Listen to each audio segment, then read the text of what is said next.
Welcome, everyone, to Blood and Iron Dead Man's Hand. Where we had left off is the coterie was up to doing a lot of individual things. Shriek was catching up with the Hound as well as the Sheriff about and discussing the goings-on of the domain. Aaron was trying to find out what happened to Cash and, well, in the process discovered that Dorian may have taken memories away from him.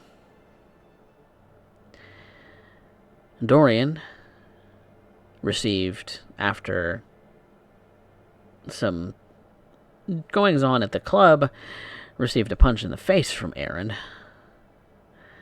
Several, in fact.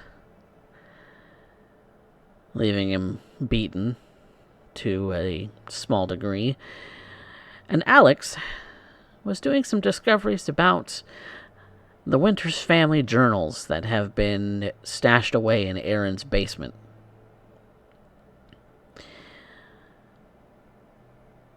All of which leading to new knowledge,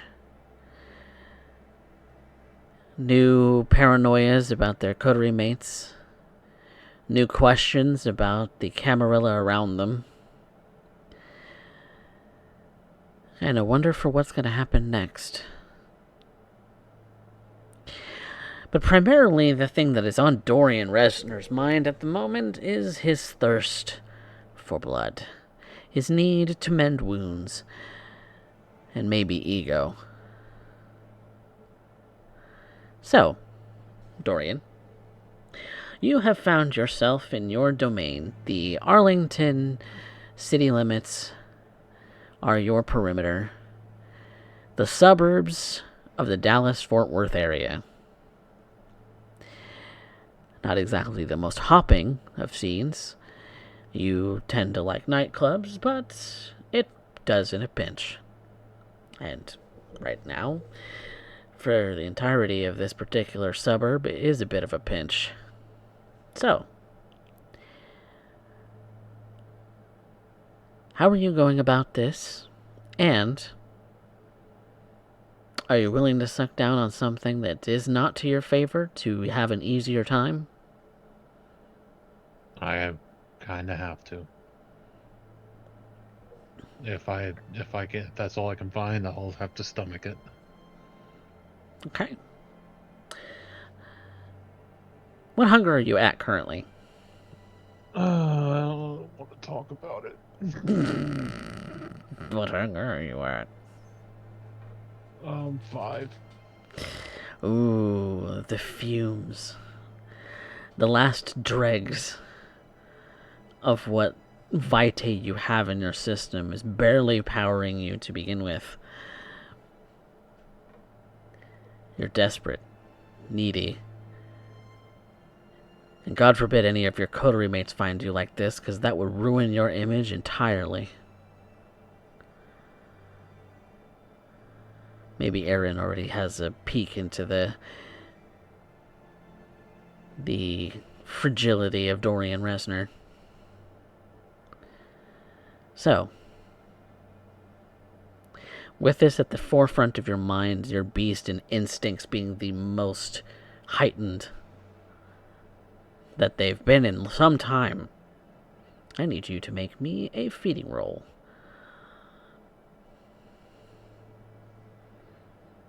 How many successes am I looking for?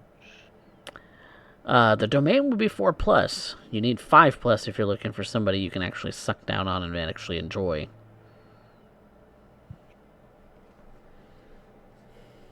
There goes nothing. Ooh, that's a 5. Okay. At least I don't have to spend willpower. You don't have to spend willpower to suck it down, but you do have to make a hunger frenzy roll. Difficulty 4 to maintain your composure and drink without succumbing to your instincts.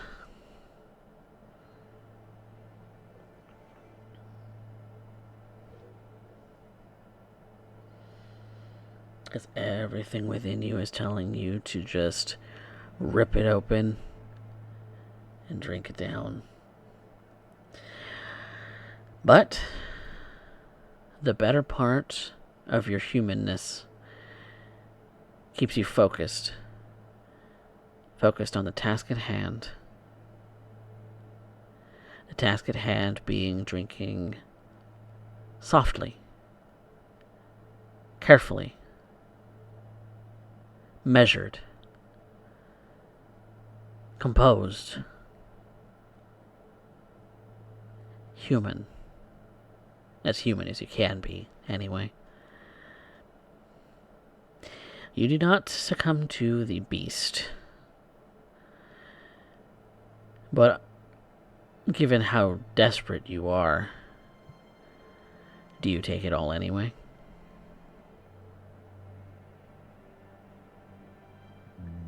Feeding in this domain is hard enough as it is.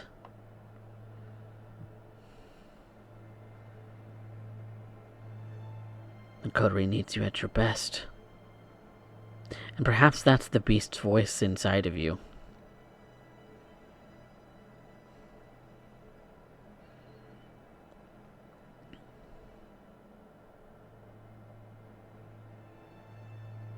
What do you do, Mr. Resner?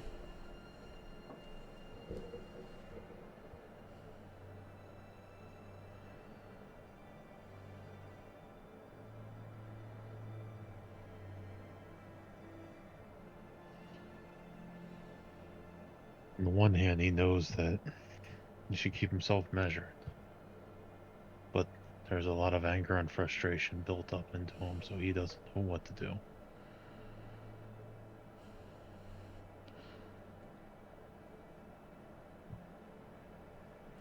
Anger, frustration, the need to maintain order,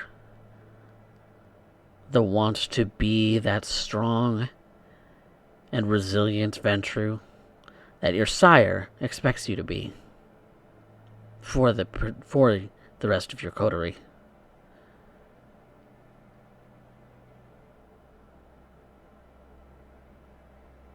Dignitas. Do you kill for your dignitas? He needs to heal. He needs to get fed. He hasn't been this hungry in a long time.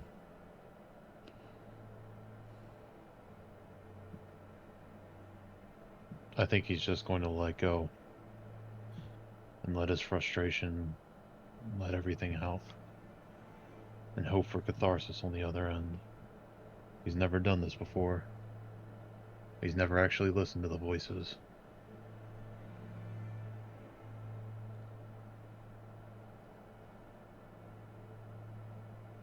So instead of keeping your composure, you are riding the wave? Yes.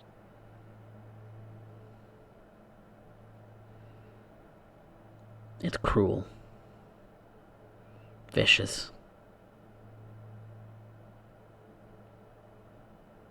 Your teeth sink into flesh. Blood spills.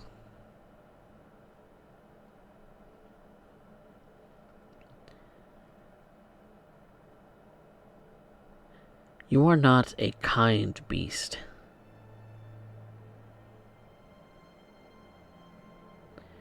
You take everything that this person is worth.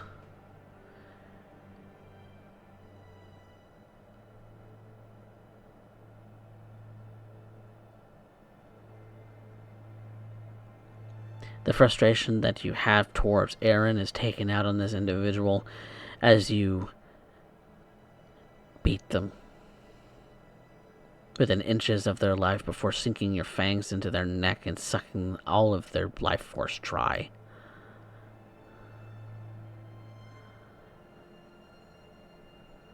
Taking pleasure in it even.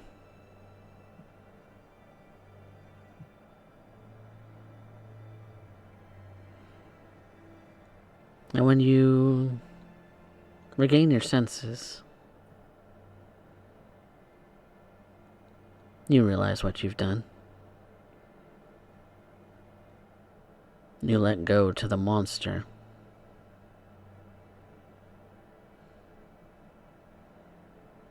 This person, innocent, didn't deserve it. Didn't deserve your cruelty. Didn't deserve your malice.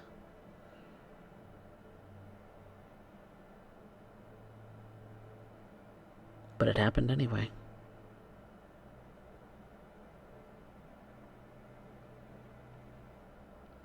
You are reduced to 0 hunger.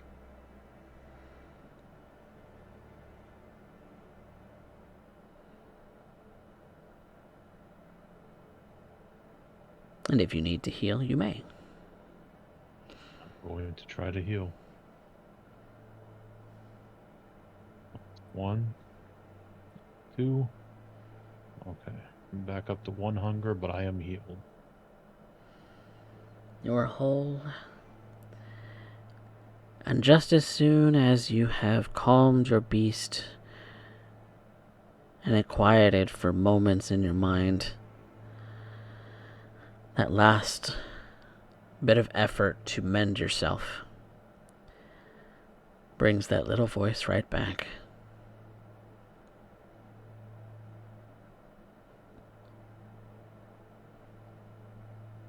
But It wasn't worth it. you must remain stalwart. As there is plenty to be left to be done. And the next night, of course. You make your way, all of you, to your havens. Settle yourself in for the day sleep. Your bodies no longer moving, overcome with the death that you are. Before the sun sets again, and you are made animated once more. And so I need rouse checks from all of you for your evening wake. Dorian is still at 1. Thank goodness. Aaron's not any hungrier. Shriek is, though. And so is Alex. Alex, you are becoming a little testy with hunger. That instinct in you getting a little bit louder tonight. To the point where you might lose a little control if you're not careful. Better not sniff any blood.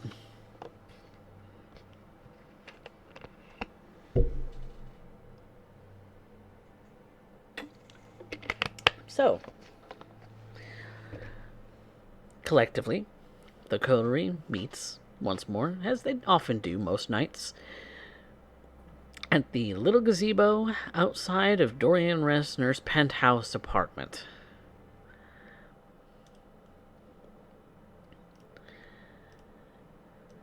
So, what do you do once you gather?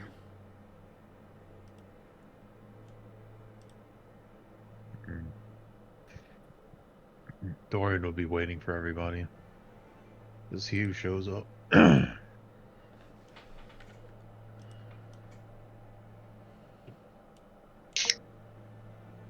Seems like you're maybe the first to arrive. Maybe you're not. Who might be here already?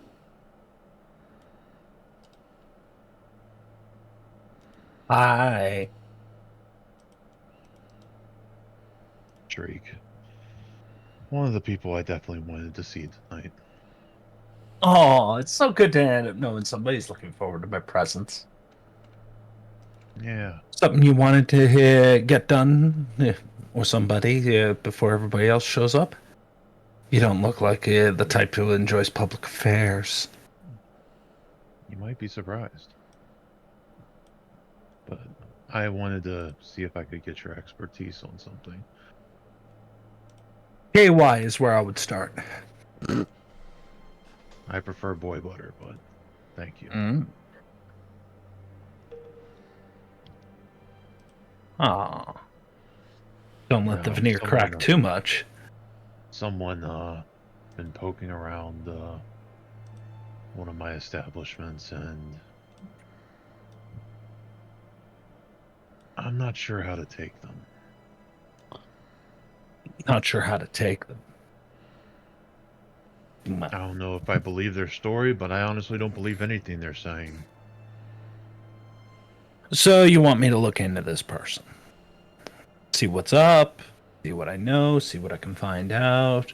Tail him for a bit, see what's here going on, see if there's any truth to anything they have to say, something like that. I would owe you. God. That's what I like about you, Mr. Resner. You speak a language I actually am able to end up understanding. So, sure. Why not? Give me a name. I'll also let you in on a little secret ahead of the curve. Prospects are being observed for the next primogen. Unfortunately, not anyone in our little coterie. But I think the opportunity that's coming along might end up helping. At the very least, offers a lot of plausible deniability and a calming presence, while also end up giving the prince a chance to end up saying, hey, at the very least I got a tight leash on the place. So, Good to know. just didn't want to get your hopes up. But I'm working the angles. So what's this individual's name? He called himself 40 Hands. And 40 Hands. I'll reach into my jacket pocket and pulled out the folded up piece of the photo of him. Okay. Intelligence. Would I be able to check. get it? All right. Do I get a bonus because he's offering assistance? He's after all giving me. If Dorian has a dot in politics to share. I do. Okay. Then you get assistance. I am going to spend a willpower because, despite the fact I rolled 8 dice, I only got 2 successes. 4 successes I can live with. Right out of the gate, first willpower. There's not a lot known about him. New to the Dallas area. From out of town, haven't really discovered where from yet, though. He accepted by the prince, or is he trying to stay under the radar? Well, he's thin blood, so make of that what you will. Fun stuff. Take one look at it. All right. Mind if I keep this? By all means. Appreciate it. Tucks away the photograph. So where can I find him? Where can I start with the trail? I'll give him directions to where I have him staying. I probably lined up something. I wouldn't have let him stay at the club. Like some hole in the wall, like cheap motel or something. You want me to get on it right away? It's not life or death, but if you have the time. I will make some time while I'm doing my rounds. See what's up. The cheap motel that he's talking about, though, is in downtown. Fun stuff. Do I have any concerns with whose domain it is? Generally speaking, it's Dorian Sire's domain. And given Dorian's reputation, Sire equally, that's not hard information to come across. Okay. Well, if you could do me a tiny solid, if I'm looking into this, I don't want to have any complications with your maker. I'll put the word out that she knows. Make me all moist thinking about it. But you also know that Father McCree tends to border and even dispute borders with your sire from time to time, Dorian. She won't have a problem, but there's another that borders along us that you might want to look out for. And the Father McCree. Oh. Well, if I run into any trouble, I'll just play the altar boy and get on my hands and knees.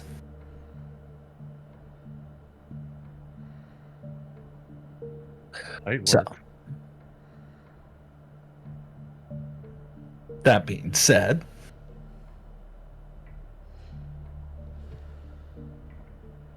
is there anything I can do for you while you are doing this? nothing much. I just gotta go talk to a sister and a pain in my ass. Trying to pave the way to making your little rise to power all the more legitimate.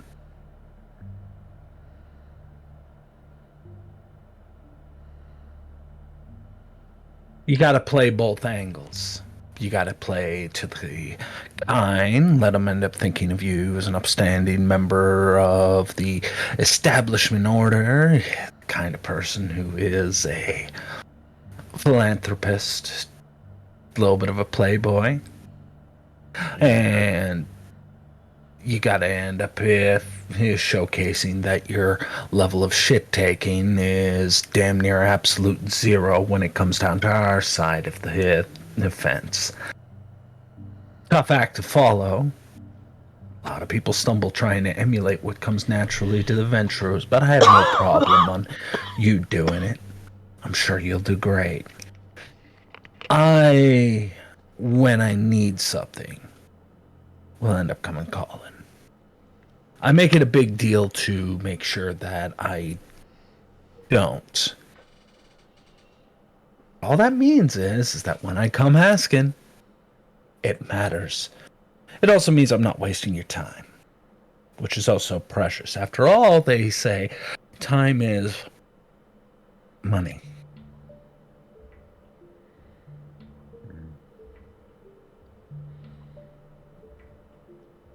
Oh, happy hunting, Shriek. I'll wait for the other two to end up getting here at the very least, hear what they have to say. You said no hurry, right? But I will be I'm looking sorry. in. I thought you were talking like you were leaving. I thought you do. I'm sorry. I know you hate to say goodbye, but you do like watching me go away. Like the rest of the city. Don't let the veneer crack too much. Don't let the veneer crack too much, Mr. Resner. They start thinking of you as a personable son of a bitch, then they might start to end up thinking that they can take advantage of you. That's true. It's not. Even amongst friends. Even amongst friends, you keep it together.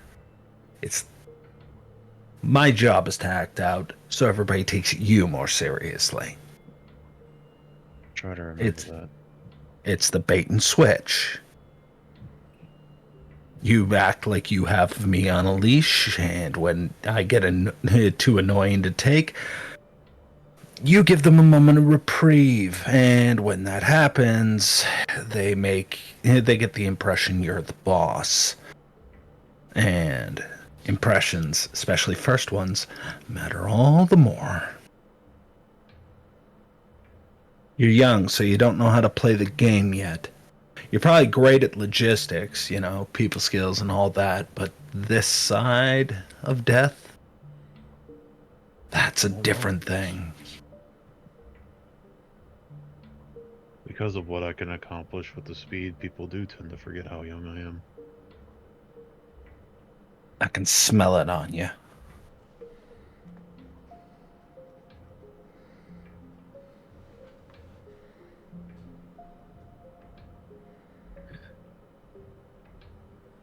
Which is probably about when Aaron and Alex, either together or alone and separate, do enter into the scene.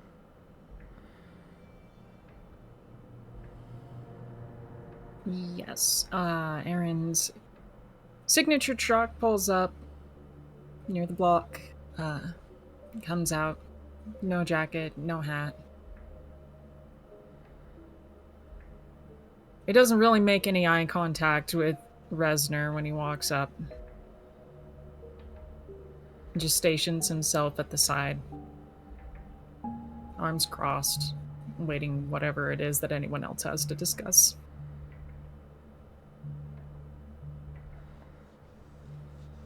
Alex would probably rock up in her own vehicle. Mm. Evening, everyone. Good evening. Howdy, Lex.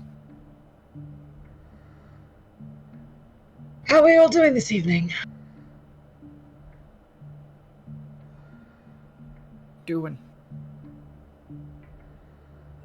I got something I need to talk to you about. You know that little deal? Yes, I remember the one. If you're ready to cash in on it, I got what we need.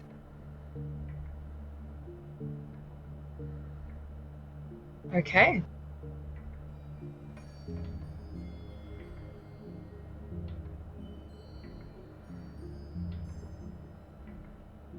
I don't even, out of character, I don't remember if we even said anything to Shriek about this. I know we haven't with Resner. Nope. Well, the first either of them is hearing anything about any of this. They're like, what the hell? It's true. Yeah, Shriek would definitely have a look of confusion on his face. Though it might be of a, how'd you hear about that one look. Dorian's just going to be stone-faced. We can certainly get that sorted.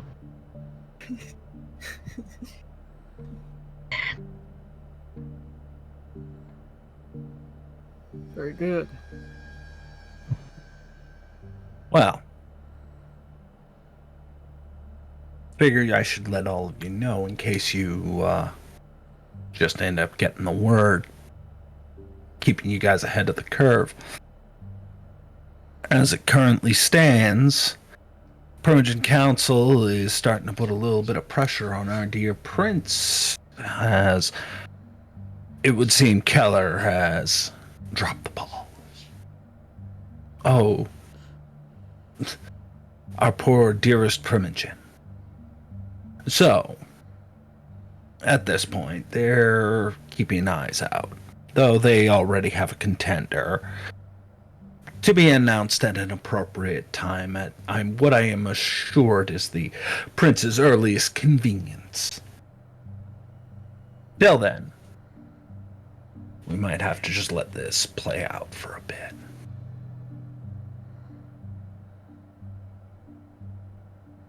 Sounds like a fun shake-up.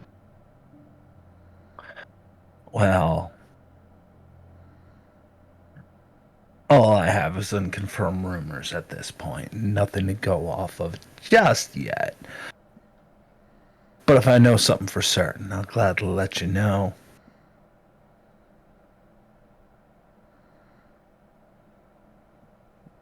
So what have you two been up to? Busy night? Sure, you two have been involved in a couple of barn burners since we last talked. Sorry, who is Shriek referring to? Looking at you two, Alex and Alex and Winters. Assuredly nothing too interesting. Mostly bookwork on my end. You mean the kind of quirk that ends up letting me hear about it on the near 12 o'clock news? I don't burn down every building I step into. Yeah, but fireballs do tend to end up catching a little bit of attention. Look, the last one wasn't my fault. It wasn't your fault. And tell me, dear Alex, how exactly was it not your fault?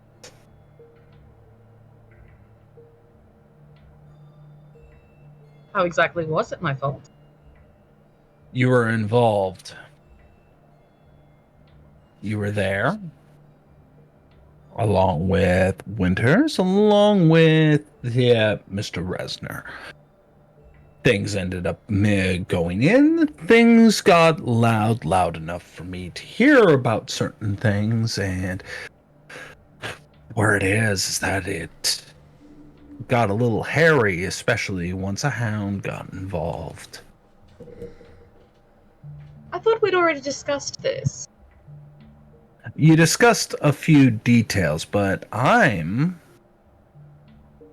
hearing a bit more. So, is there anything anybody left out that they want to tell me about before I end up making you look like an idiot? Out of character. Was I there? I don't remember this. He's talking about the hospital. The hospital incident. Yep. Oh, okay. I thought we were talking about the clinic that you were feeding at. Oh.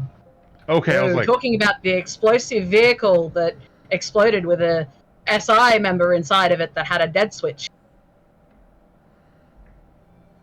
yeah. Okay, I was there for that one. Yes, you were. And Shriek knows you were there because, unbeknownst to the rest of you, he was also there. Pretty sure I told you everything that I know.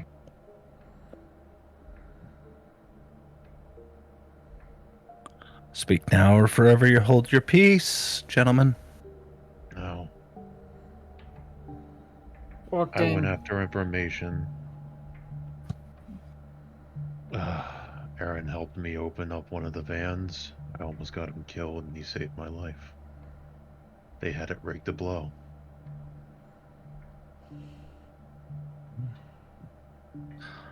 Wow. If everybody's sticking to that story.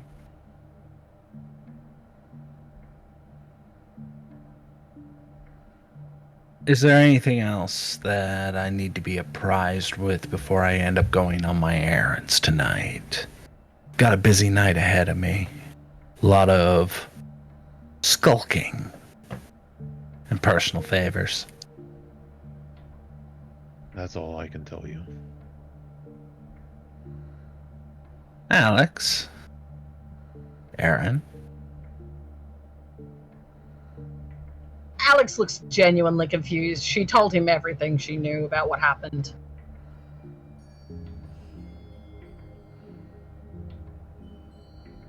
Okay.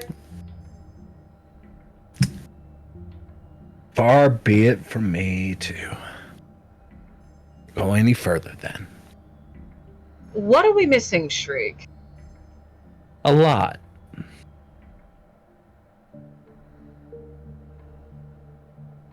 Well, by all means, share with the class. Tell me something I don't know. I got something. He looks at Aaron. Checked in with the Hound later on. Told him about the whole ordeal with that doctor, and he said he had it handled. Mm-hmm. My He consideration. Did we tell Go him ahead. about it? Hold on. So say that again? Did we even ever tell him about the doctor before that point?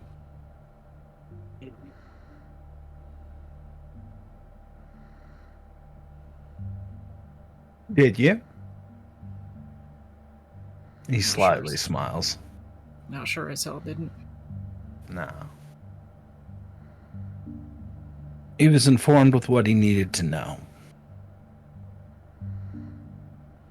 because you guys ended up walking in on his sting, all in all.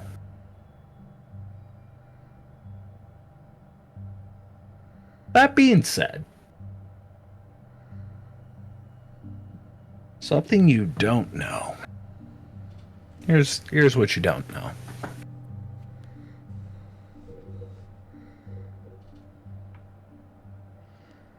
You're right. He ended up learning from about the doc from me. I have a working relationship with the Hound. That shouldn't be a surprise to anybody who's paying attention. I have a working relationship with everybody in Arlington in one way or another. And for the most part, I end up keeping the client privilege, shall we say. After all, I only say names in bed. But when it comes down to the Hound, what I don't think anybody knew was the sheriff was also invested in that little charade that went down. Now, it took a lot of spinning in order to end up making sure that everything landed heads up.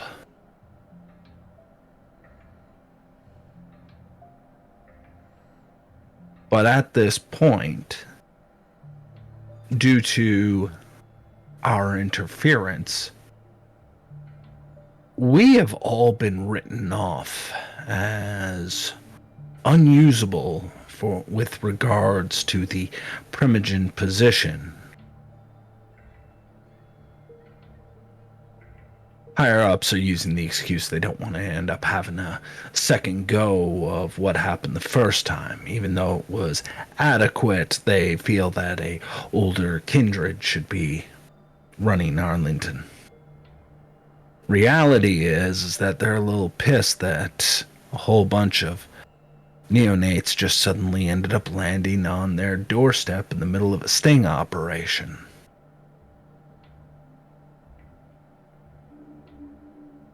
Now, I'm pretty sure you were all informed to keep a low profile at that point. And low profile isn't exactly what happened now, was it? Well, that little chickie is coming home to roost. So congratulations. The good news is that thus far, nothing had been proven to be tradition breaking. So we can make of that what you will. Reality? Well, let's just say that we're all on shit watch right now. So, keep your noses clean, kiddies. Because until they feel they end up having everything accounted for, I's dots, T's crossed, and all that fun stuff, yeah, we got the attention of an entire court.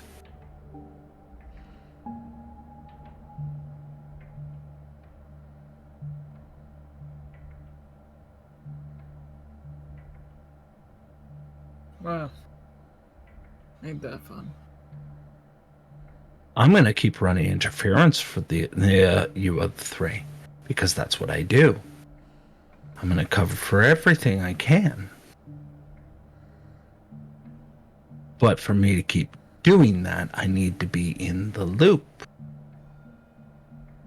I can't keep you all in the loop if everyone's doing this little bit of cloak and dagger around me. Because I'm either watching everybody else or I'm watching you guys. And to be honest, none of you are that interesting. And only one of you has the sex appeal. He glances over at Aaron. Which I'm sure makes him cringe. Yep. Yeah.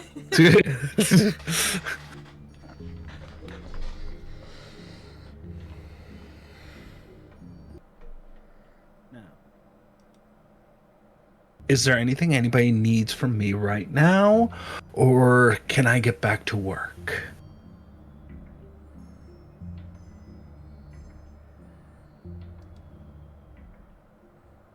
Not a problem.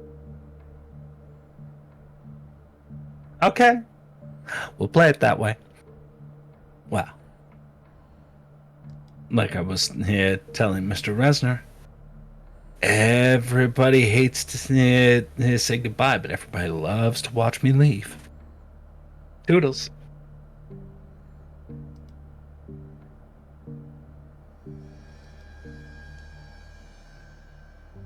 At least Shriek is never boring. Indeed.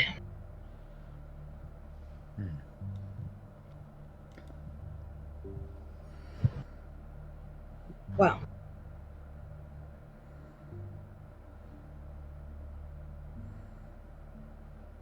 I suppose you two have plans tonight.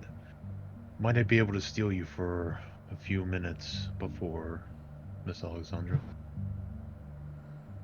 of course. Need your advice on some logistics. I am all ears. The paperwork's in my office. You're welcome to come if you want, Mr. Winters. Or wait down here. I'll head back to my truck. Have a pleasant evening. And he'll turn and start walking towards the house. If you like, I can meet up with you at your haven. Alright.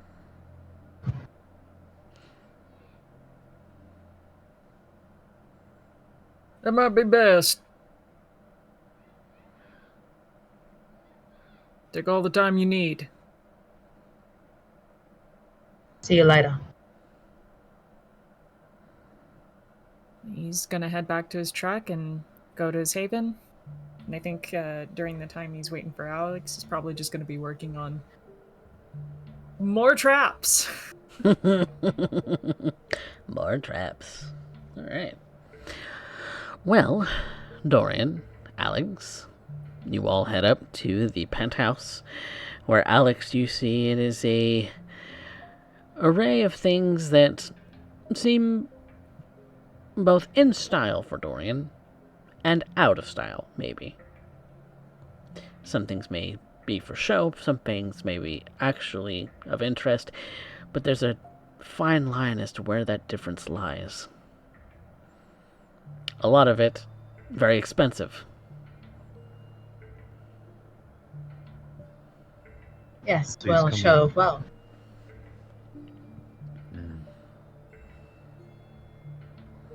Show of Mr. wealth is Winters. important. Mr. Winters had the same idea. And like I told him, if you want to have fun, walk around and see what's really meaningful to me.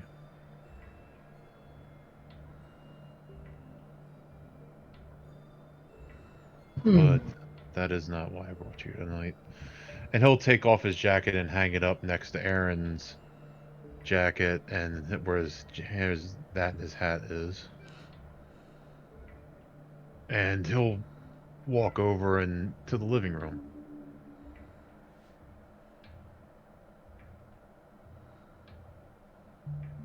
I have to ask. I couldn't help but notice that little bit of intentional distance between yourself and Aaron tonight. Mr. Winters is not happy with me. And as you walk into the room, you will see in the middle that there is a table in pieces with a Dorian-sized hole in the floor with multiple places where his head was trying to be pushed through the floor. The staff have otherwise cleaned up all the bits and pieces, but have left some things according to your desire, Dorian. It's not hazardous to walk in here by any means anymore. It's just cleaned up enough that I need to get it fixed. Yep. What happened? This is why I wanted to talk to you tonight, because you seem to be close to Aaron. He lost his temper last night. Why? What did you do? Because Aaron is not an unreasonable man. No. I did something in the moment I thought was best, but in hindsight and through his eyes seems a betrayal. What did you... You've been acting oddly since the hospital when it comes to Aaron. Yes. He's missing part of his memory. Is that? Yes.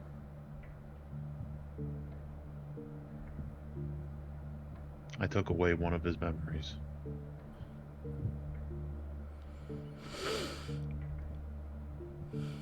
Dangerous precedent to set, Mr. Reznor.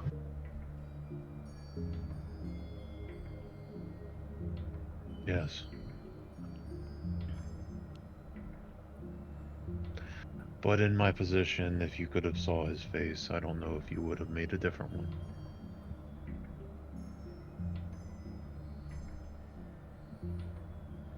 It was obviously something that you saw as a necessity to remove.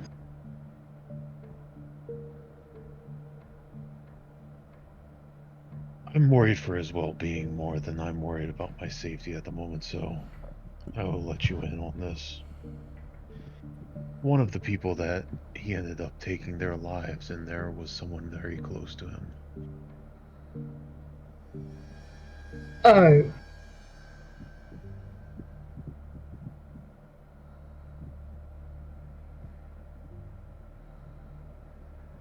And how it pretty... close? I don't know the full extent, but I would guess somewhere in the lines of a very, very close friend or family. I didn't pry at the moment, and when I saw how much it was breaking him, I tried to take that away so he didn't have to remember shooting him in the head.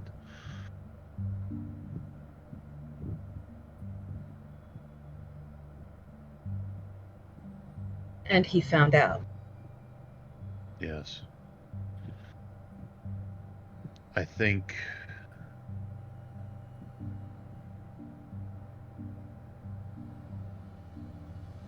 he thinks I did it for a different reason. But even though I said it last night and I'll say it again, the road to hell is paved with good intentions.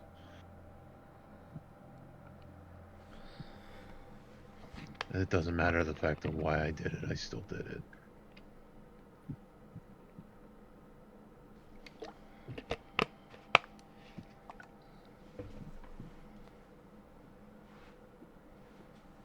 We all mistake. It's a matter of what we do with those particular mistakes.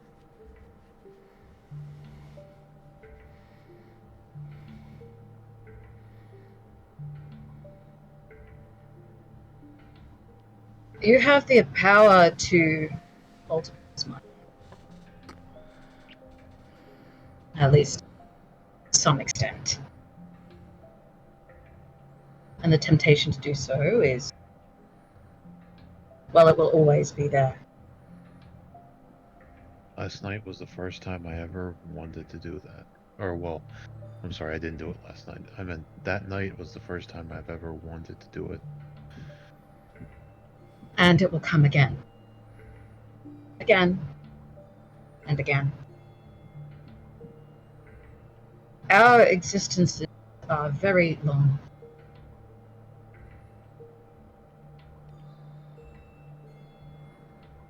It's not something that I took lightly. I don't think you did. I think that after having some time to think that Aaron thinks that my efforts to repay him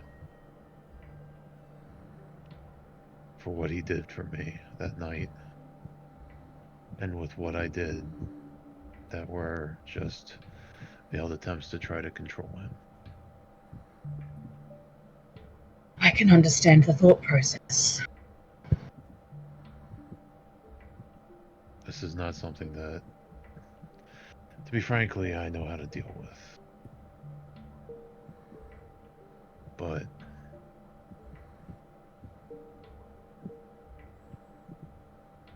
he's in a dark place right now, and I don't want to see him go further. I know how that ends for us.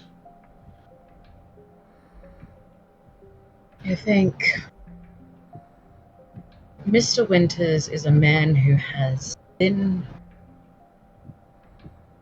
through quite a lot.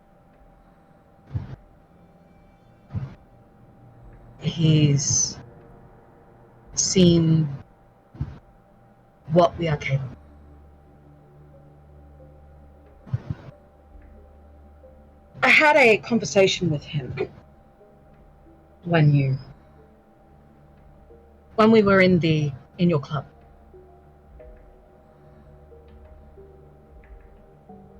And I have the impression that he doesn't believe himself valued as anything more than a weapon.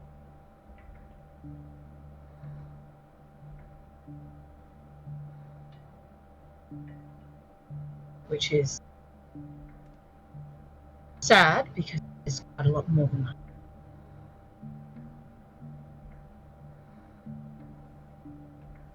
You have the capacity and the capability to make use and abuse of Aaron. He is hyper aware of that. And every time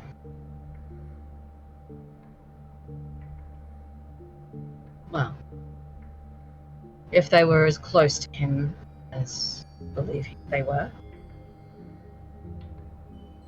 their death and their grief of that death may well have taken a piece of him with it.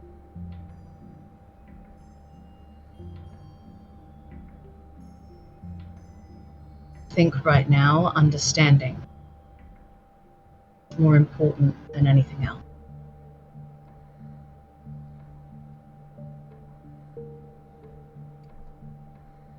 Perhaps putting yourself in his shoes, Mr. Esmond.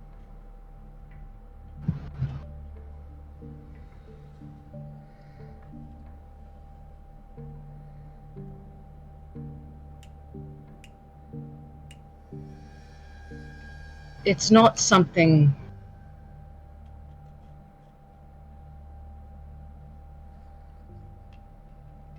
what you want.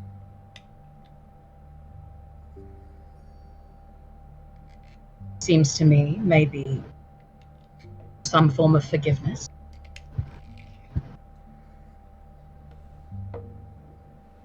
But it's not something that anyone is capable of giving while in the midst of grief.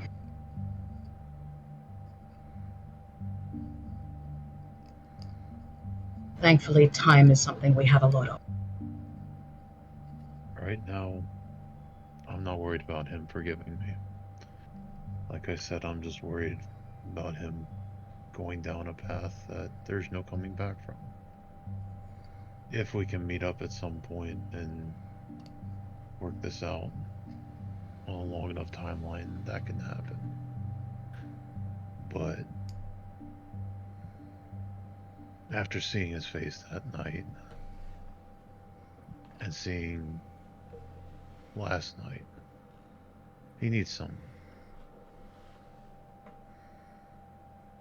In which case, I will endeavor to be a shoulder for him to lean on.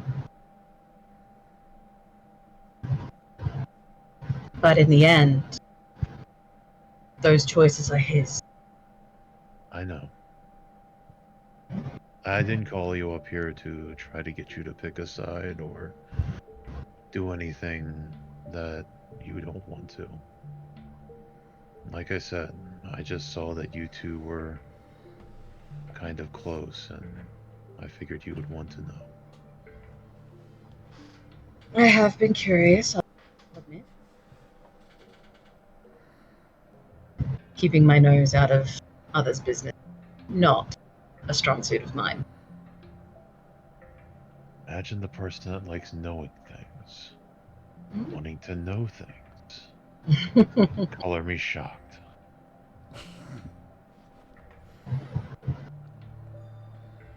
I have business with Aaron this evening, and I'll be sure to check on him If you need properly. anything, text.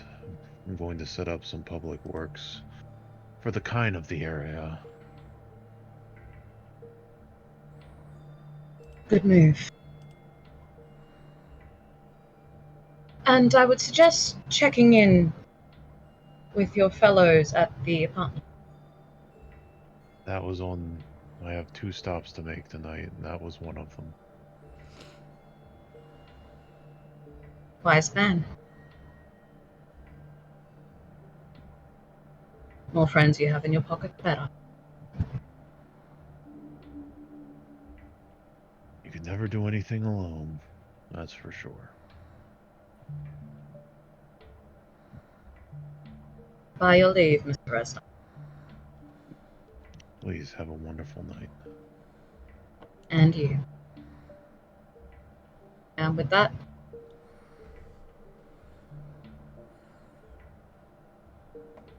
All right.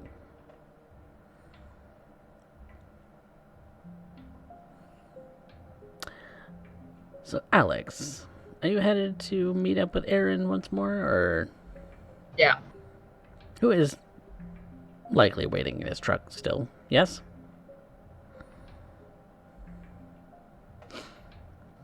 More than likely.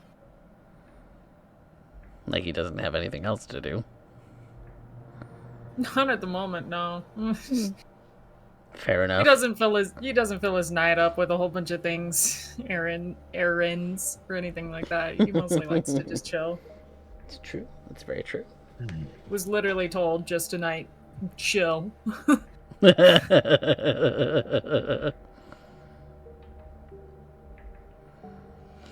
Alex emerging and finding Aaron still in his truck. Mm. She's going to head over and slip into the passenger seat and give him a look.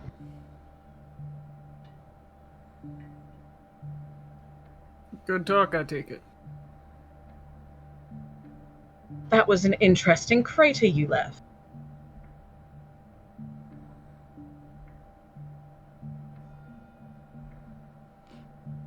Yeah, don't want to hear about it. It starts up the truck.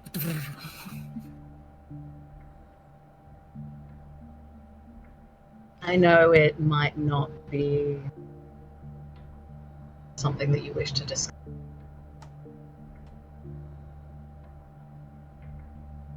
But I am here.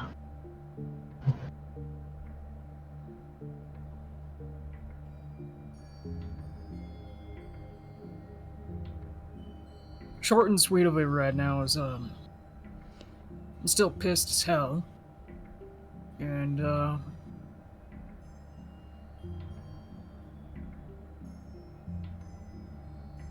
unless Mr. Resner talks to me at this moment, probably better. I got that impression.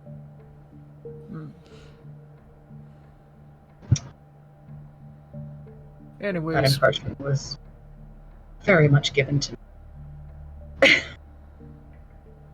more important things. He taps the steering wheel. Some time ago, I promised I'd help you figure out how that buddy of yours was gonna get you that spell crafted. Big old ward we found on the safe. Mm-hmm. If I remember right, he wanted something to do with darkness.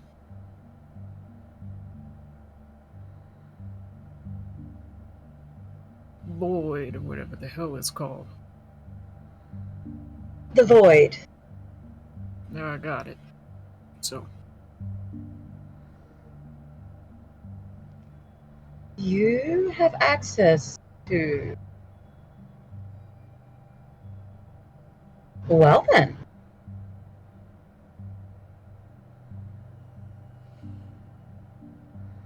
yeah, I can understand the appeal of all that witch bullshit.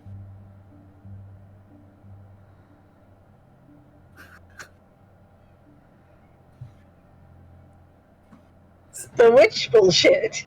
I'm like breaking character over this. Just imagine like it's the first like smile that he cracks is when he says that. Just gives him a look. Like, how dare you? yeah, it's. I mean, considering everything, seems pretty easy. Throw a bunch of shit inside a little grinder and then throw it on whatever the hell you need done, and it's done. Magic.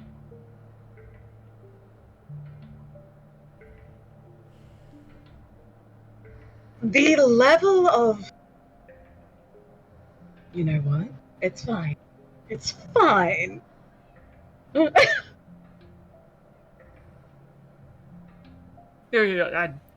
I can show you. I can show you when we get there. Okay. Your buddy free tonight? I shall give Balthazar a call. And she picks up the phone.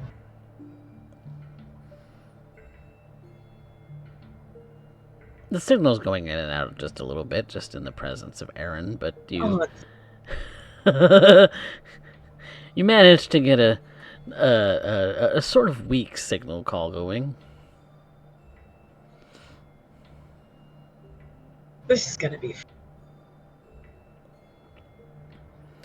And Balthazar lets you know that he can indeed meet later on tonight. He's busy with meetings tonight for the most of the evening. That is fair.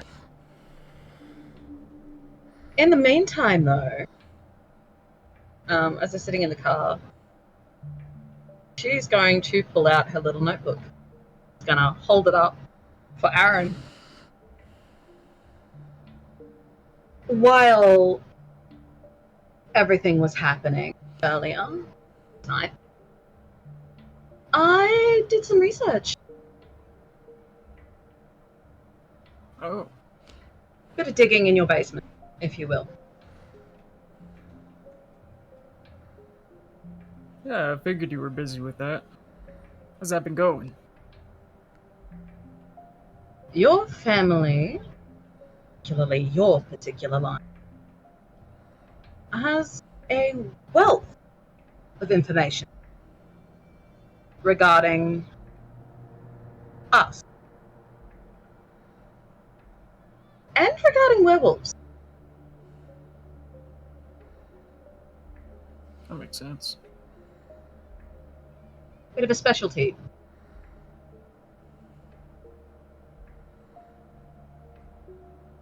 Well, Paul did have us up in the Appalachians. We're trying to hunt some of them wolves down back when I was alive. Back when he was alive too. Shit.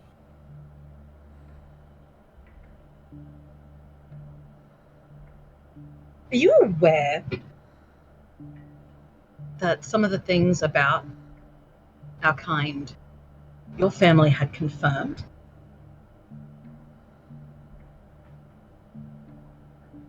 I figured we had some passive knowledge between each other.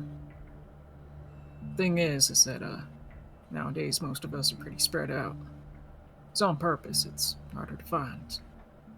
I mean, you're not very connected, but winters is our winters. That's how they looked. How we all looked at it.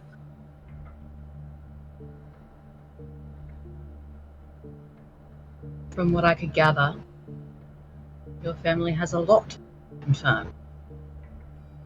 More than perhaps the Ivory Tower would be happy. Or any of our kind would be comfortable.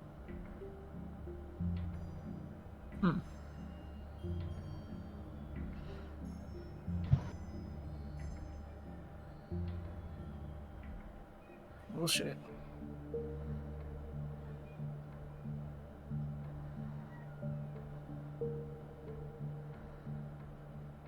She puts the notebook square in Aaron's lap while he's driving.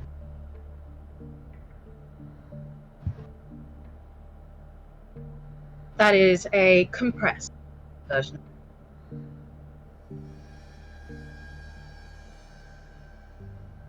Thank you. It's... Frankly, I'm not sure what I can do with it. Really, all I feel like it does for me is incriminate me more. Like I haven't done enough of that.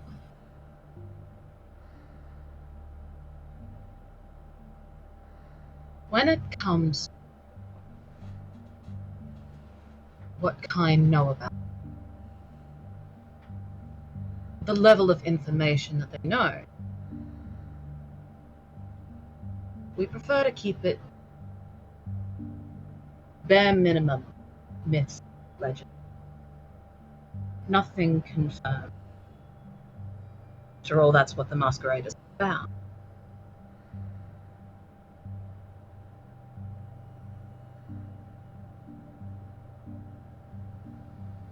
It could be beneficial to be able to use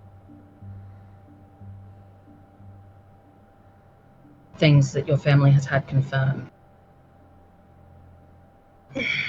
It's not a pleasant thought, but passing knowledge up the chain, if done correctly, handed to the right people, can earn you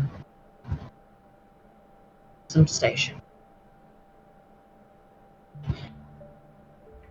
The knowledge that I have gone through in that belongs to you and yours.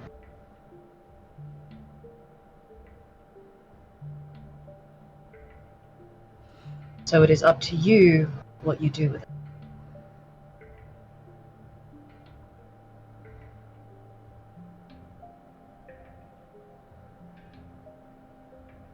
I've been thinking. No thought that's passed over my mind a few times. Since I became what we are. So many of us. Like I said, winters is winters, but how many winters? Kindred.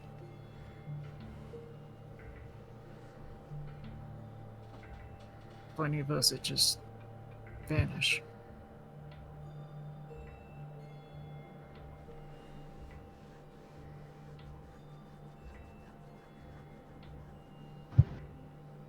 Biggest thing I've been wanting to get in touch about is, I guess, seeking them out. Seeing who's still around. Which is, frankly, kind of a daunting question when you think about it. Who's still around? Imagine coming in contact with my great-grandpappy.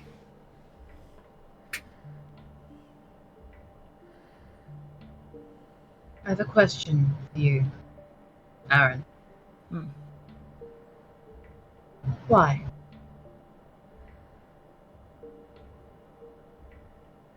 Why what? Why do you want to know who's still around? Assuming there are others still around. Assuming they joined ours.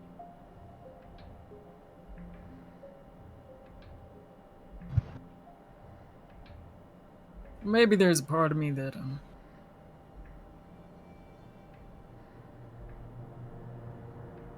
there's a part of me that's still,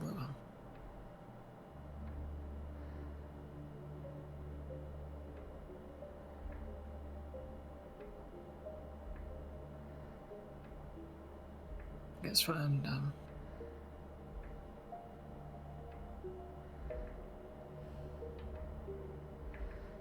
he can't think about it. That touchstone is gone. He can't think about it. There's a conviction tied to that reasoning. I guess it's because it's mine.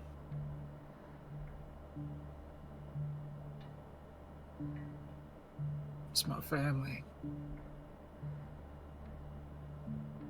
My legacy.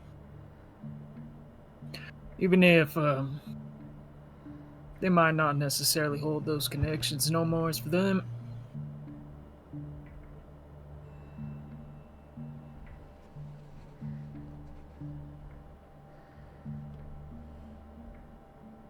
I guess it's just the human part I'm still trying to hold on to a bit.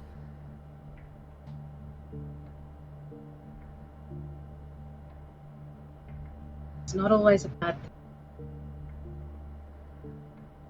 thing. But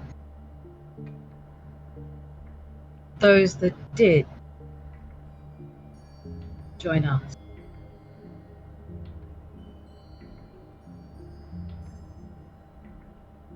by their own will or otherwise,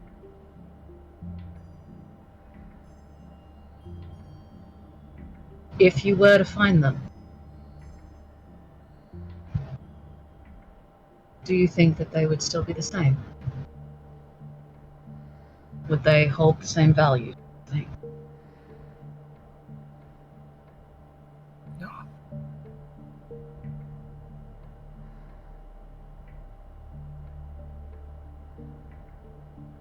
Once you become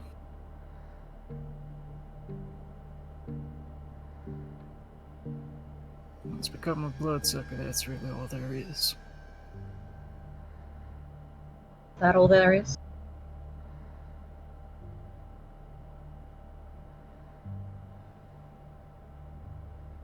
Even if I want to pretend I'm human, I can't deny it. And yet, still seek that connection. Still seek the warmth. Still seek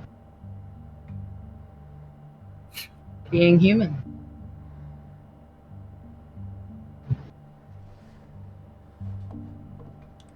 We're different. We're not human anymore. But there's still a part of it, each of us, that still is. Even if that part does slowly die over time.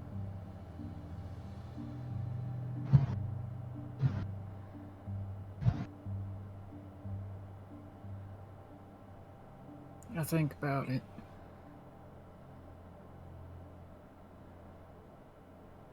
Whether or not I still cling to that name. Winters.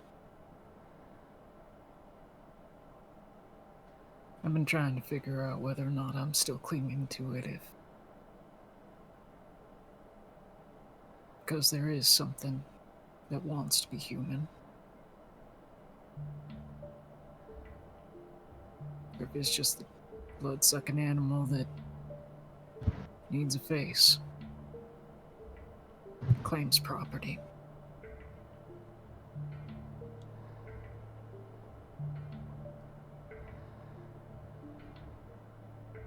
I think it's the part that still wants to have faith in that part.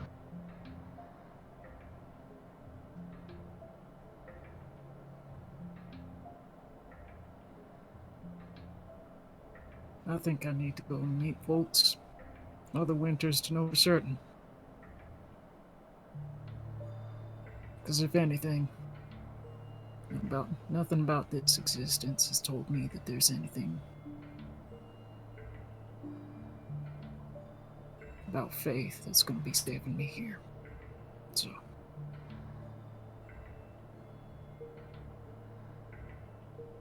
Funny thing about faith comes from the heart, not from any higher power. well, shit, that ain't beaten either. Oh, you can make it. even if it's only a dull thud here and there.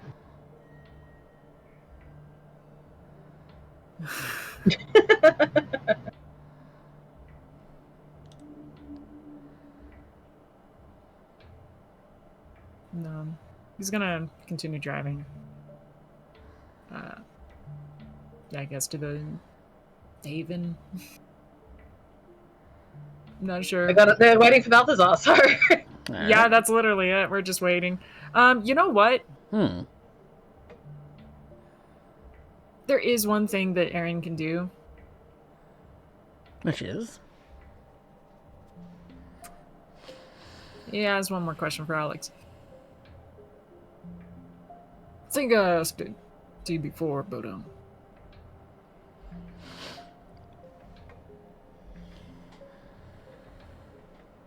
had a bit of a meeting with Vince not too long ago. Met up in a morgue. Yeah. Of all goddamn places.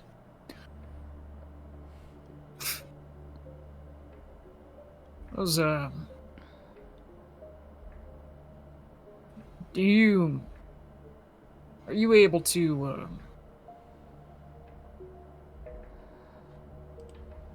off of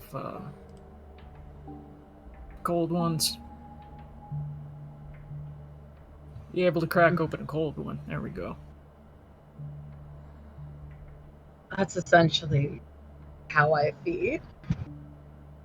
I mean, a corpse.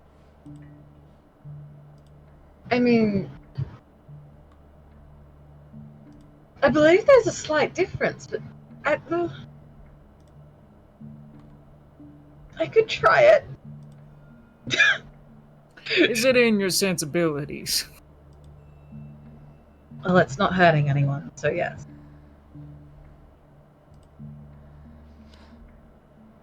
I'll see if Vince can go ahead and chat with us. I'm not good with phones, but let's do this. This is lady I like to talk to. Her name's Pearl. She helps Vince with the minutia. I know her phone number right out the gate. If I give that to you, you think you'd be able to set up an appointment? You can just tell her that Aaron sent you about it. I could give her a call now. Great. Meet up with Vince. I might be able to help convince him to get you set up at a morgue. Very well. She pulls the phone out and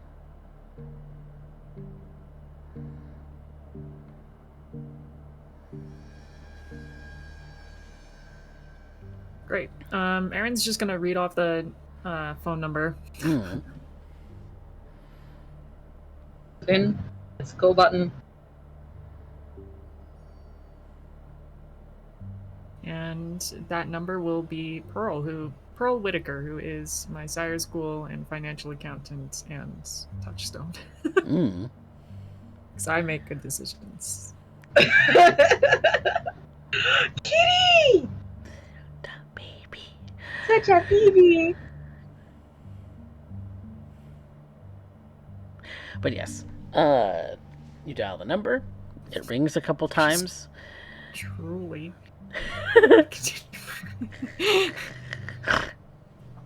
Catch the drool. Gotta love them. But eventually you do get an answer. This is Whitaker. Pearl Whitaker, yes? Yes, who is this? Good evening, this is Alex Rankin. I was given this number by Mr. Aaron Winters. Ah, okay. How might I assist you? I was hoping to set up an appointment with Vin. Ah, yes. She's like looking at Aaron as she's like saying this. Like, am I getting this right? He's- Mr. Roderick is currently indisposed. However, he might be available later on this evening. I will have to check his calendar.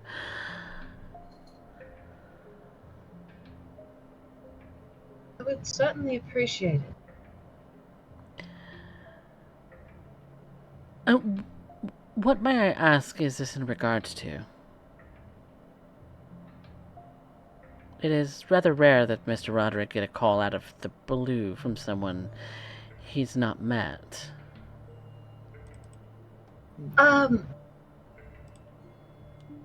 It's like, how do I answer this? Just say short meeting with Aaron. You're calling on my behalf. I'm calling on Aaron's behalf. Oh, yes, of course. He's rather...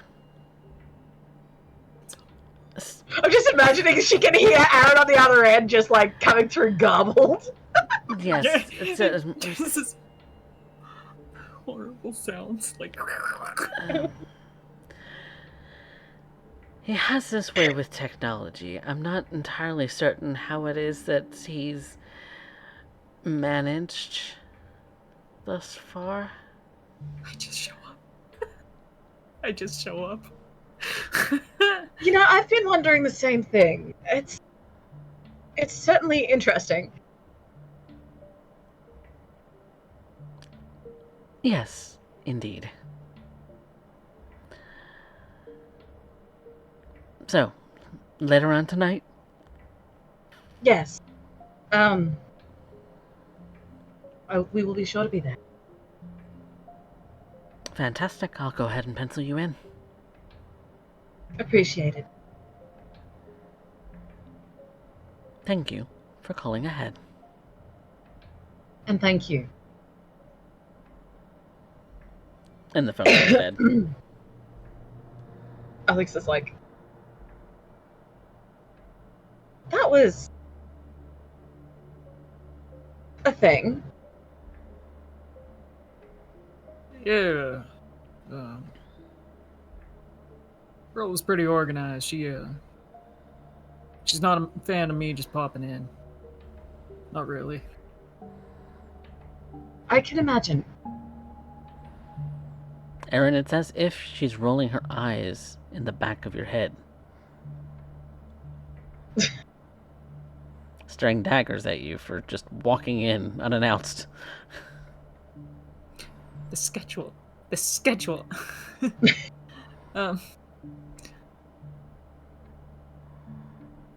Yeah, but I don't really got a lot of options on that front, but look. I don't know how you necessarily manage yourself. I just recall you seem to have a couple troubles if I just help someone off the street and a particular fancy looking little. I go out of my way to avoid causing where I can. What you were saying about that human connection, that's part of it for me.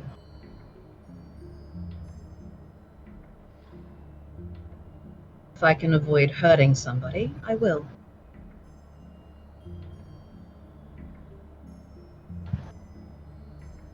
I remember you telling me this. I respect it. I don't know. It helps me figure some shit out. I figured I'd try and make sure I can meet you halfway on everything. Definitely appreciate.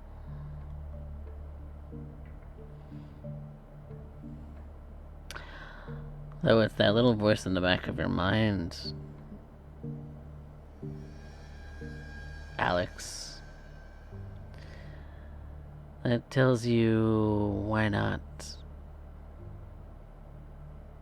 Whether you drink it cold from a bag that somebody stole from a hospital, or whether it's drinking it directly from them, it's no difference. You're still stealing blood from someone. Still stealing blood to stay alive. And yet, she would much rather maintain her existence with the least harm possible. Even if she does have to deal with that nagging voice, aching hunger in her, as hard as it can. It's almost like you hear a little bit of that old grumble you used to get when your stomach was empty, when you were alive. Closest thing I will feel to being truly human. But it's kind of loud this evening, and you really don't like that tummy grumble in your belly. You know what? See if I can't make a pit stop. She picks up the phone again. I'm gonna call her contact and see if she can't get a bag.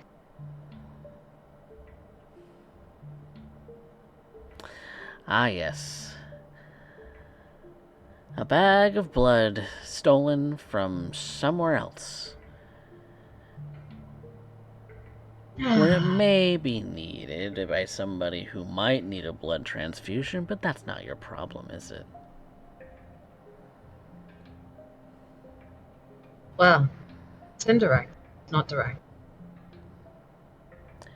Indirect harm, direct harm, what does it matter? It's still causing harm somewhere. It's about how you justify it, isn't it? Better than ripping out somebody's throat.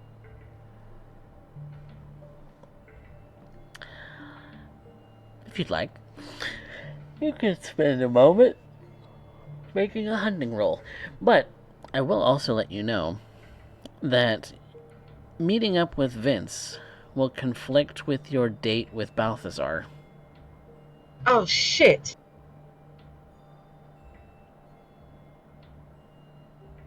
Now you gotta be two places at once. Or stand one of them up. It's your choice.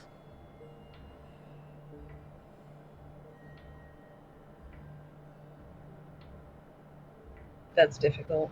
And who knows when Balthazar is gonna be free again. Poor Vince.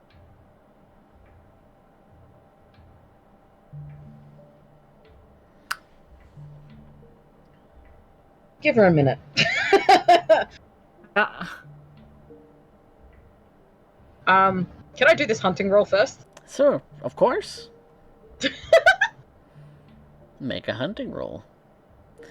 That's 3. You can willpower 2, or you can succeed at a cost. Willpower. Not even gonna learn what Not the even- cost is? Okay. Nope. Not tonight. You know Too me. much on the plate already.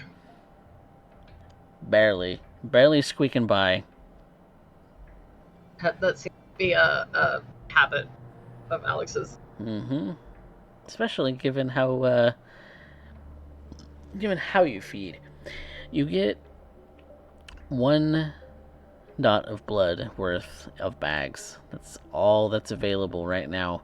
Even the blood supply chain in the Kayan world is running low on fuel. Not enough to go around for the little vampire that might want to sip on a little juice Little box. Capri Sun. Yeah. Their own version of a Capri Sun.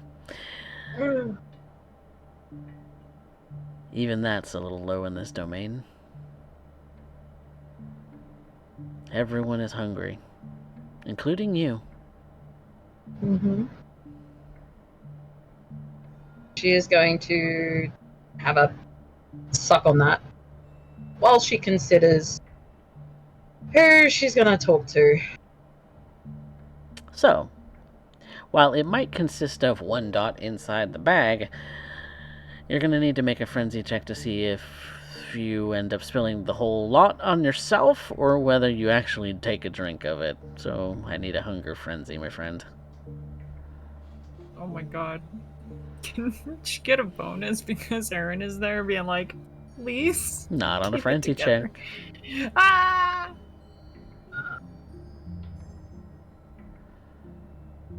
And spending that willpower does mean that you have a lower chance of succeeding on a frenzy right now.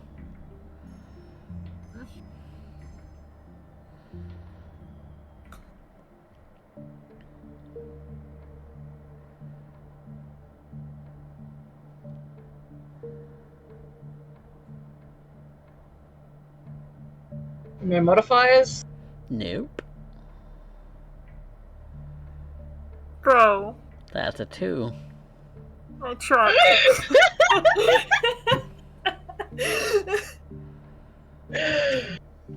Squeezes it a little too hard. Pop!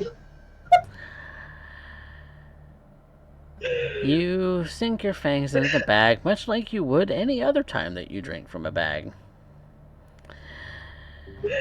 Except you're desperate. Famished. You feel like your whole world's going to end if this thing isn't dumped inside your mouth right now. So that is exactly what you do. You rip the top straight off, but splash yourself in the process. And then when you go to dump the contents down your gullet, you miss your mouth for the most part. It is only so much that can fit in a human mouth for the time as you know it, and the rest goes down the front of your shirt. God damn it. And all over Aaron's truck. I just imagine her just like, fuck! Starts like picking up her shirt and trying to like suck it off. She is a You ever been right to a mess. bar before? You ever been to a bar before, girl? Because you are not holding that pint. Not right now, Aaron! Ah! Oh, all over the upholstery.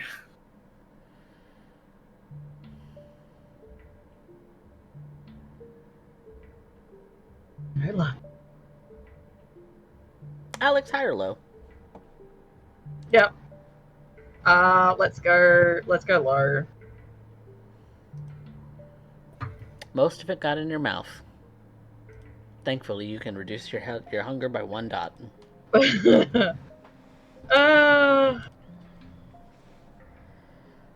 But there is a lot of it that went down your shirt.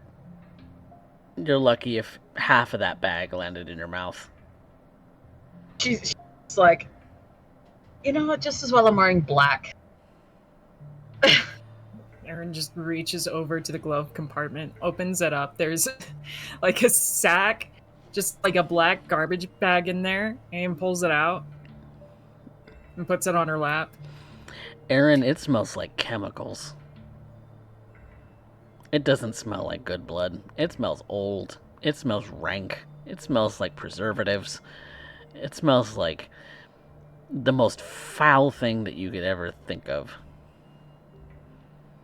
It might be technically edible, but barely. Got yourself a good swig of hospital juice right there. All right. I apologize for the apology. Bag has clothes.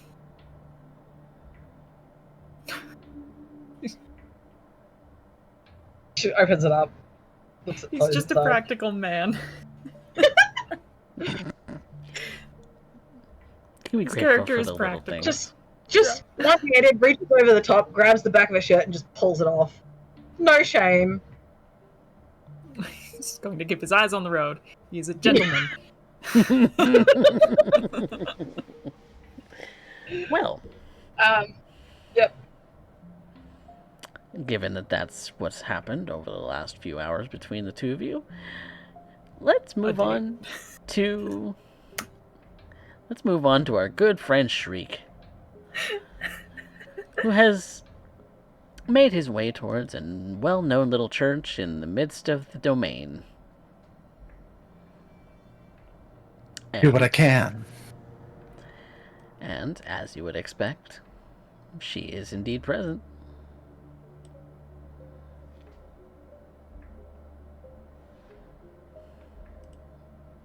I walk in, make my presence known. She seems to just be doing the daily chores that she would normally do on a night like this. Good evening, Shrike. Good evening. Keeping God's house clean, huh? Wasn't aware you counted as maid service. It's not necessarily maid service. It is keeping one's home tidy. If you wanted an equivalent. Well, much as I imagine it is quite difficult for one in your state. please, I end up leaning into the degeneracy and filth at all times. Sometimes even by choice. Must be hard. But that's not what brings me over here. No, of Oh, course. half-mast at all times, sister. But that's besides the point. Crude as always. Crude, but effective. What can I assist you with?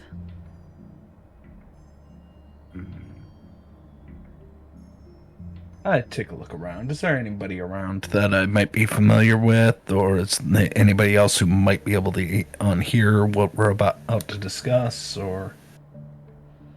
It's relatively quiet in the church. There's only one or two people who have, been sitting and praying here for a moment. But nothing that you couldn't, whisper to each other and discuss. Walk with me. And she gestures towards the door if you wanted to go outside to talk. That'll work. A little bit of a walk around the block, keeping an eye out. She That's sets the her. broom she was using aside inside the church before joining you outside. Well, sister, I thought you would appreciate the irony of things I've been hearing. Bit of a long shot, but I thought you would want to know and make preparations. What could you mean? You know how Keller has been kind of getting in a lot of people's faces and things have been fumbled around and all that, making your life difficult, along with many others. Certainly. On no Wow. more than a few occasions has he ridiculed me to my face and accused me of unseemly acts. No doubt it's him who has been pointing the scourge in my direction this entire time. Wow. I'm sorry to say your spotlight is going to grow, or has a possibility of growing in the near future.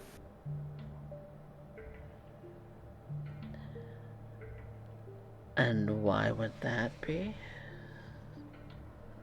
Because your name just came up in court Oh no. as we were discussing, or as they were discussing individuals who could qualify to fill the role that our current primogen has shown himself to be a little bit inept at. Primogen. As forwarded by the kindred of Arlington Domain.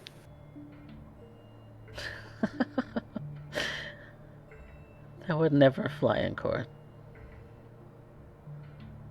Never fly. Oh, sister, I think you misunderstand me. It already has. I don't understand. It's not for you to understand. Call it God's will. No, I think in this case I do need to understand.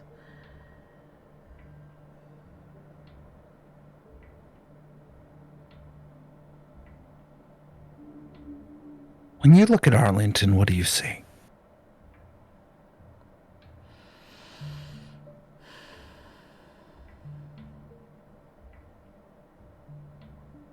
The abandoned.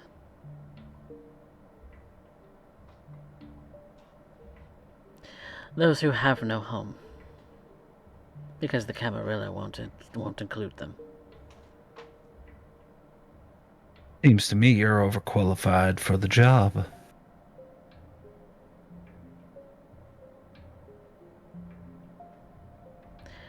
But when Prince Warsi looks upon Arlington, he sees the filth. So do The you, wretched. but the difference is one of you is already getting their hands dirty.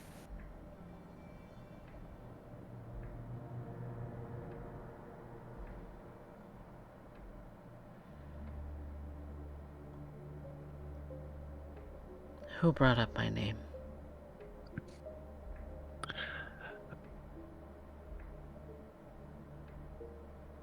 I can't confirm or deny, though I'd imagine if I had to make a guess, surely rumor mill, you understand. I'd imagine it has something to do with a sheriff or two.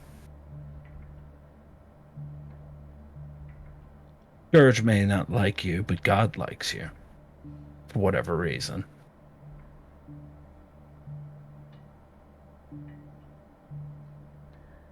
I'm just as unwanted as the rest of us.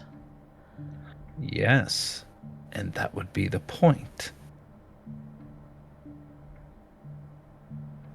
The prince needs somebody who is disposable enough to showcase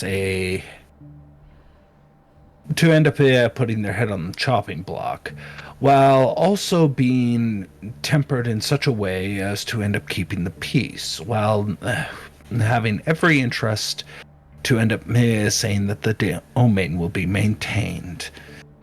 They also need somebody who will be listened to by the very same individuals who are lost and forgotten.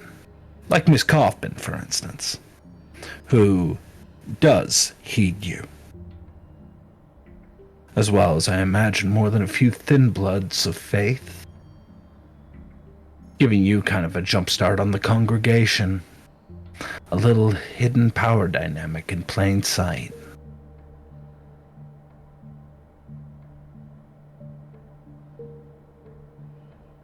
I could think of someone better. You could, but though somebody better is taken off the list.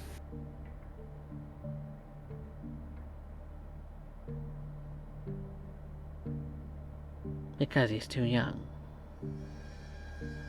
See, you do have a mind for this kind of thing.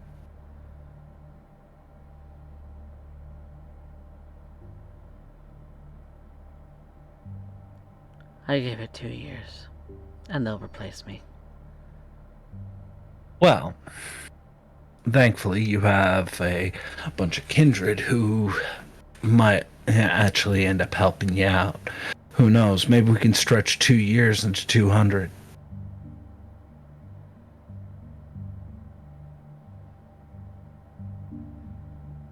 If it's of interest.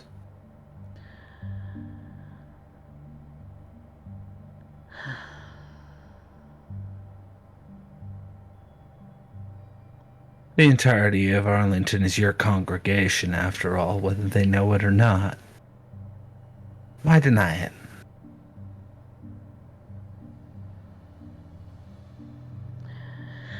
And here I thought that my coterie mates were making things tempting enough. Zalia puts her heart and soul into trying to tempt me one way or another to go off of my straight and narrow. Oh, I'm not asking you to go off your straight and narrow. Quite the contrary. I'm banking on you staying on it.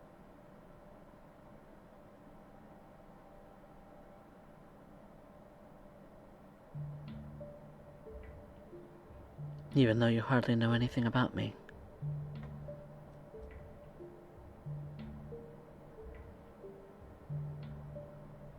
It's not a matter of me knowing anything about you, yes, sister. It's a matter of me knowing everything about them.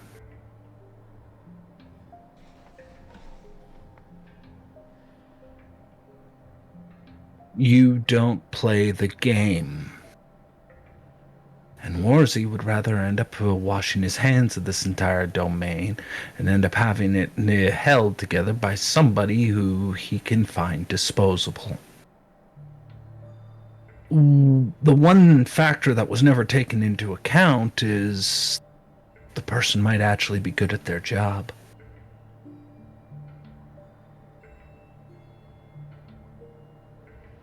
And if I do turn out to be good at that job, what then?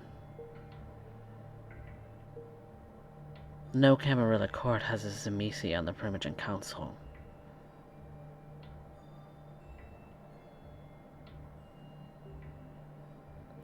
For all they care, I'm a savant. Can I make an intelligence roll? Because there's a out of character bit of knowledge I have that's actually incredibly useful here. Oh, okay.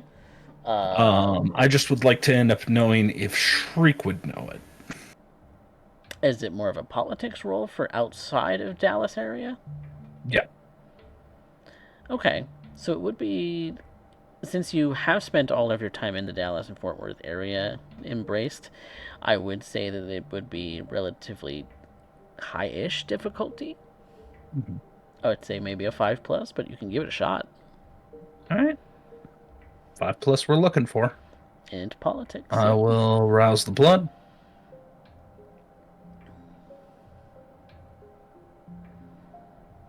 Not any hungry.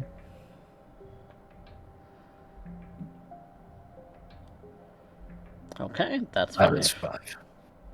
So what is this piece of knowledge that you have? Because I don't know what you're thinking. You're right. They're not on the Primogen Head Council.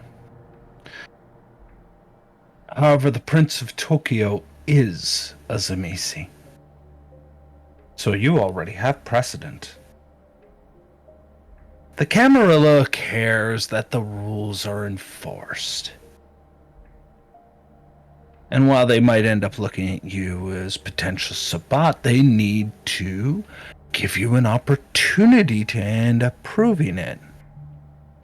Who would have known that little bit of a chance for you to be hoisted by your own petard would accidentally solidify your existence? And after all, I think you would like to end up having at least a little bit of pull on the leash of the Scourge. Sure, she'll be looking at you, but what else is new? God has ended up rewarding you for your temperance, your prudence, your ability to let come what may and continue on. A little reprisal in the damnation.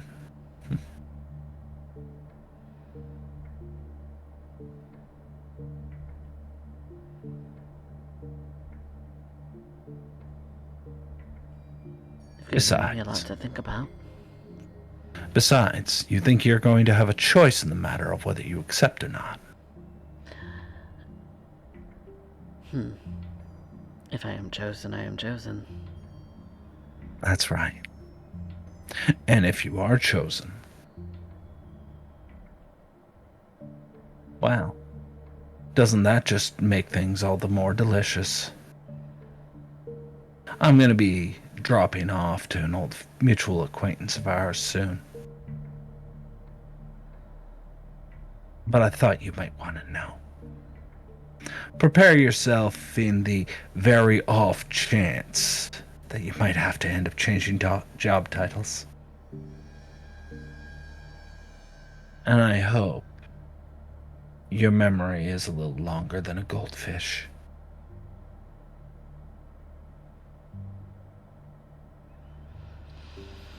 Thankfully, I have a very eidetic memory.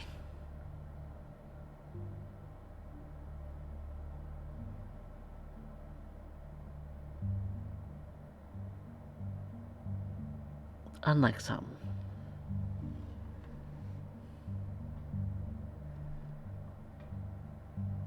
Well, God bless you, Sister Charity. And may he look over you favorably. Reign with wisdom, a kindness and firmness that is right for him. And who knows, maybe you'll end up here being able to end up putting a dent in the bullshit that we end up having to endure every single night, or at the very least calm a few tempers. Because if there's one thing that can get you on the good side,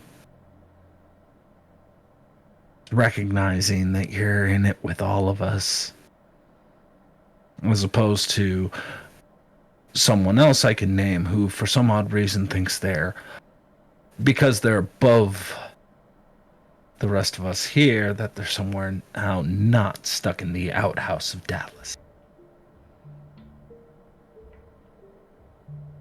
And thus, my miracle has presented itself. I turned an outhouse into a house of God.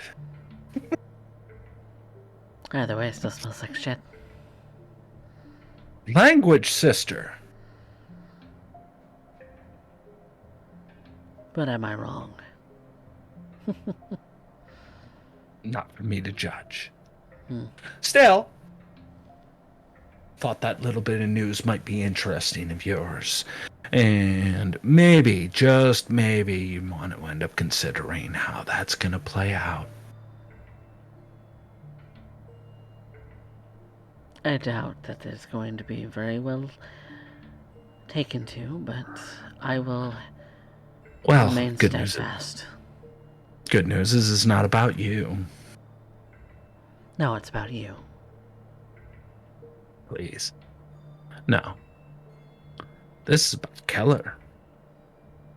This is about Warzy. Us. We're just filling in the cracks in the mortar. If we just happen to get something out of it in the meantime, then why not? I haven't made it at all about me. Haven't you? Everything about this is to spite Keller because you were spited.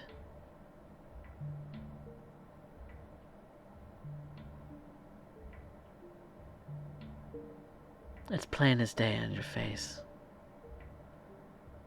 Wow.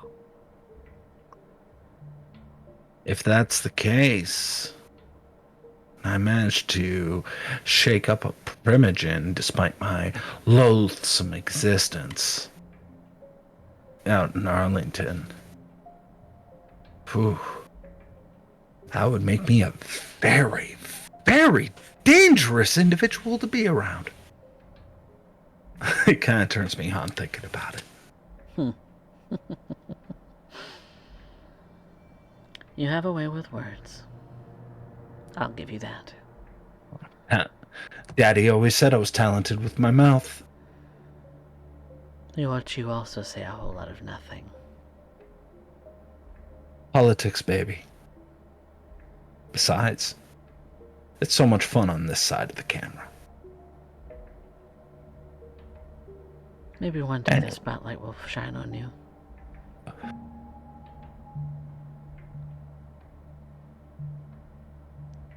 Isn't that what this is about? He smiles a bit. Verbally not confirming anything, but I'm sure with her insightful nature, she can read him like a book. She is very insightful. You have other things to worry about. And I thought you'd appreciate a friend. I do. Just because you owe me doesn't mean we can't be friendly. Friendly with strings attached, as you tend to like it. That's just on death, sweetheart.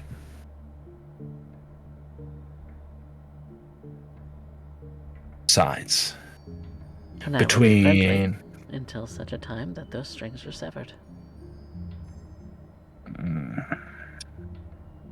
Don't tempt me. I'd hate to end up thinking that the second that I end up having them they cut because we're paying off an old debt, we'd suddenly become less than friendly. It would depend. Depend greatly how those strings are cut, whether amicably or not. Well, As you well know, Zamisi hold a grudge. and yet I've done nothing to spite you. No. In fact, I would argue I'm one of the very few close friends you have, sister. Irony being, now you, by all means, conduct yourself as you will. I have a whole bunch of other errands I gotta run, and I gotta look in on something or someone. Which my job's never done. But for the sake of Arlington, I thought you might want to be ahead of the curve. And this one's a freebie. I don't normally do freebies. They tend to cause me to spit. It's much appreciated. I would have hated to be blindsided.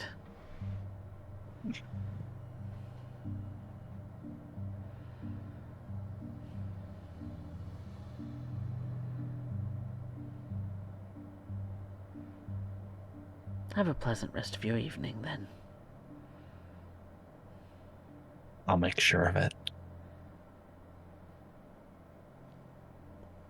And she goes back to going inside the church, where you imagine she will sweep the floor.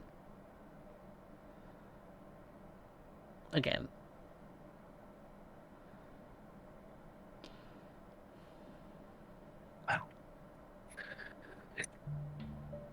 Pardon the expression, but God, I love this game. It's making all kinds of fun right now. I'm just having all the fun times in the world. I'm getting in my car. And letting Madame open the door because it's always good to end up having a chauffeur. Try and imagine this is what the big boys end up feeling like. Big Personal. Dorian Ressner, who have the money to shill on such things. Yeah, well, you make do. We're going over to Miss Hoffman's neck of the woods. See if we can't catch her out before I end up doing this role for Resner. After all, it's always good to stay in the loop. Indeed. So going to check up on your good friend, Miss Jade Kaufman. So, it's typically not very hard, seeing as the domain is not very large in the grand scheme of things, as she could usually be found in one of two places. Either skulking about her nearby her domain in her home, which you so delightfully had some help in saving from foreclosure, as well as the blood donation clinic and laboratory that was so abruptly dismantled by one of your coterie mates. Well, now we get to end up seeing if the fruits of my labor have yielded fruit. And, as it would so be in the cards for you, she kind of is skulking-ish around the clinic. Maybe watching as some overnight construction workers or maybe tearing down some of the fencing that have been blocking this place off from public use so far.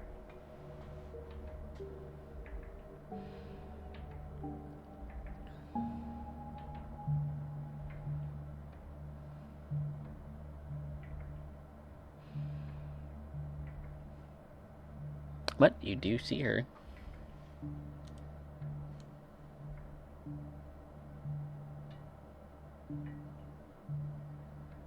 Pull over. I roll down the window. Miss Kaufman, so strange to see you around here. Is it so strange? She looks over to you as if she's just been walking by this place. And here I thought I'd be coy. Would you like to end up coming in here for a moment, have a little bit of a chat? She opens up the door and goes to sit in the passenger seat, which, much like it usually is kind of hole-ridden with some of the infestation that you tend to take along with you. Well, thankfully the car's built to handle it, so hopefully it keeps it to a minimum. But I always imagine something's crawling around here. As you start to drive a little bit, she kind of sits relatively straight in the car. To what do I have this pleasure? Wow. Two things. Heard that things went tits up in the clinic, which is always a hilarious portion, but I didn't hear anything from you. And I thought you were the one keeping an eye on it. What do you mean tits up at the clinic? Oh, a little bit of a fire incident. Isn't that why you put me on the place? You burn it down? No. That Then was no, I weeks didn't. ago. That's right. But I still haven't heard much of anything. How are things at the clinic, by the way, other than the occasional fireball illuminating the night sky for the world to see? Well, construction and repair of that fire seem to be going underway, and they seem to be concluding tonight, so should be free and dandy for any and all employees to return to work. You managed to get some people in for yourself?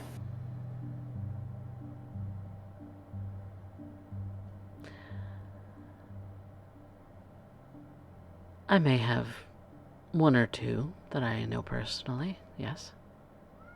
Good. Good. That puts you in a prime position. I still am not entirely sure I understand the significance of this place. The significance of it is about to be underway. And that does very little to help me in my endeavors. Let me ask, you don't get to court much, do you? No. I'm very rarely even invited to anything of any importance. Well, that's about to change very drastically if the coin flips right. Already made the call, so not much to end up doing but seeing on how the coin lands. I would have thought you would have presented such opportunities in front of your friend Dorian Resner. You are coterie mates, aren't you? Absolutely. But what good would it end up doing him? More fingers, He's more already pies. more distractions, less focus. After all, Dorian Resner is a Ventrue of the people. A Ventrue who caters for the thin bloods and the caitiff. The one who finds a home for those who are struggling and showcases the prince's good mercy upon the people so less fortunate within the Arlington domain. Are you going to tell me you wanted to fill that role?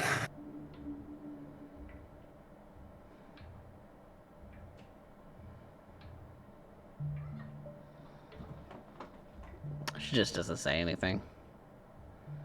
Didn't think so. Now, you have a different purpose, my dear. You have the opportunity to end up gaining some influence within the clinic. A little bit for the blood, a little bit for feeding. But up until now, I don't think I've ever told you the importance of why.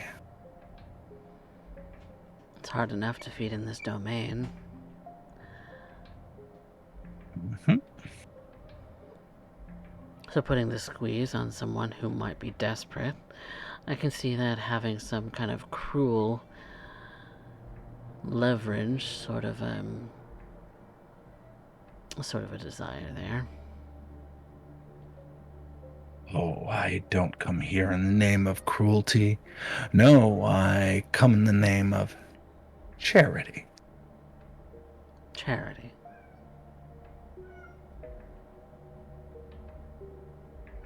Her name came up in recent meetings.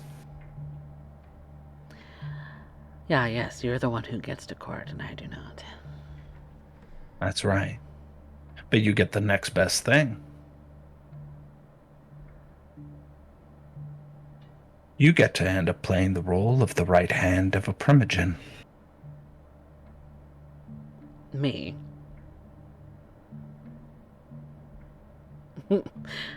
Now I know you're joking.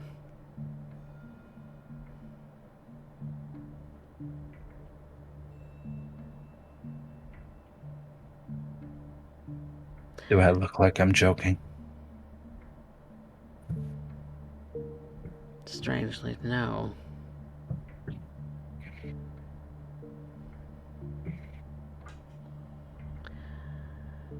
I'm told the Ventrue are kingmakers. You think you can live up to that, Jade?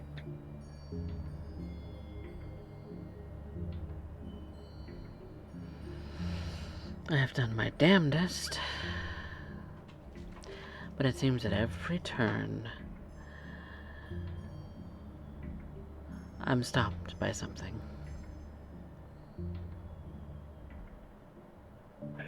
Like what? Whether it be my sire's reputation or another being chosen for work that I've done.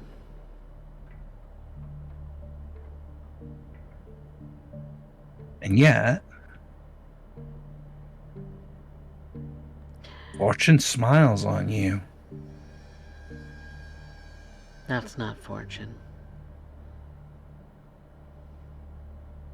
Getting the final say on one of the only real resources that matter in a location starved, I'd say that might have some pull. Being in good terms with the prospect primogen, that seems to be very fortunate. Having the one Nosferatu who can make it all happen coming to you rather than Mr. Resner Well, that should be divine fucking intervention, wouldn't it? Which I'm still wrapping my head around. Why me?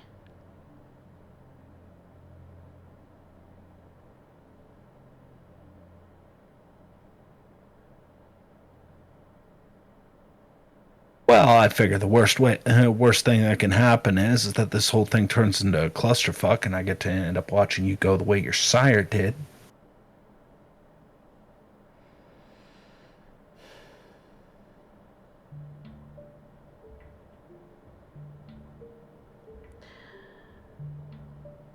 He was a good man.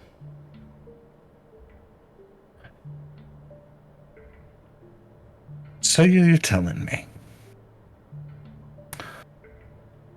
And that didn't stop what happened from happening, now did it?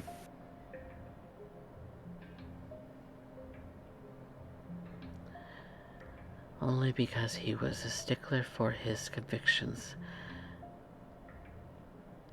and wasn't willing to play the game. Should have chosen them more carefully then. Because right now, we have a primogen prospect who's a stickler with their convictions and doesn't like to play the game. Smells like a recipe for disaster. Yeah. If only there was somebody who knew how to navigate those waters. If only that somebody had enough leverage to make it count. If only that person knew exactly what they were up against and knew how to make it work. Huh. Funny how these things fall into place, isn't it? Yeah, funny. But I thought Dorian had recently just donated a bunch of money to the hospital to get a deciding seat on the council. Board of directors, I believe, at the hospital. He did? What does that have to do with your capabilities? I would have thought that it would prove that he is a far more capable candidate in some people's eyes.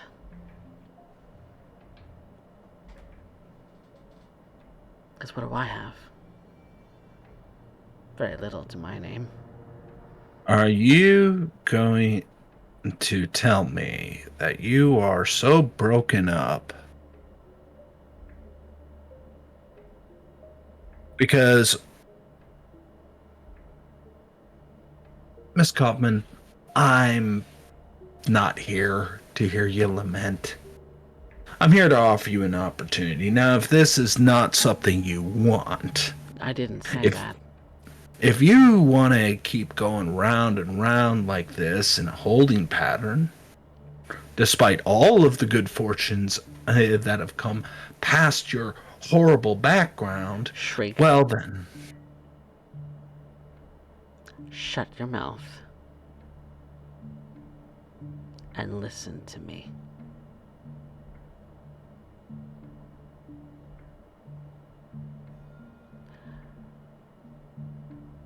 What I'm saying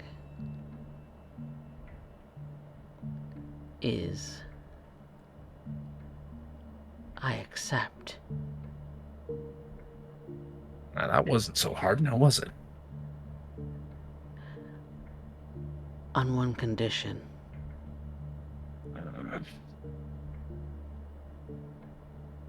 Oh, we're in the bargaining phase. This is always fun.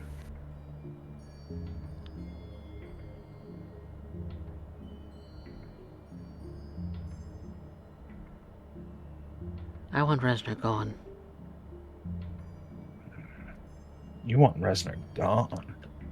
What do you mean by that? Whether he leaves Whether he disappears, I don't care.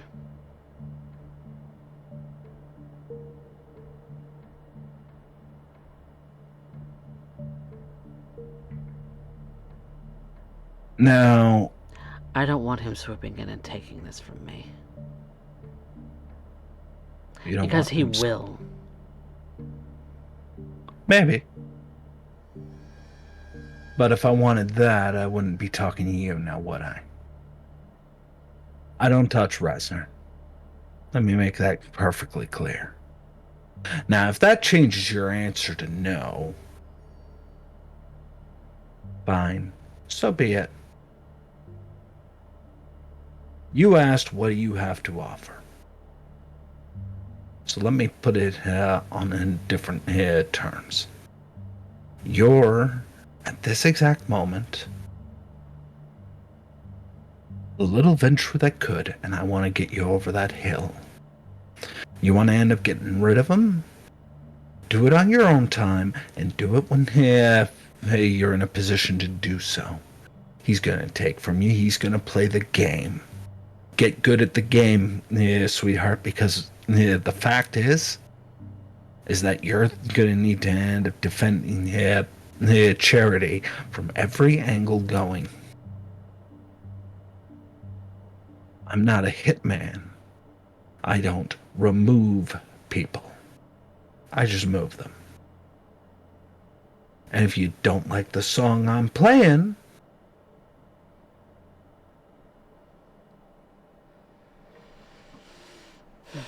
I'm sure we can come to better conclusions.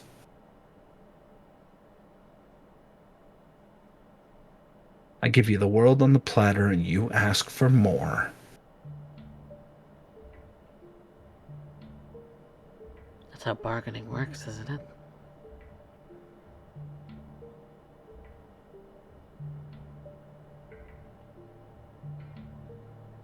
You know, I always figured you Ventrue types would end up sticking together at the very least. Oh, don't get me wrong. I respect his lineage. Just not him.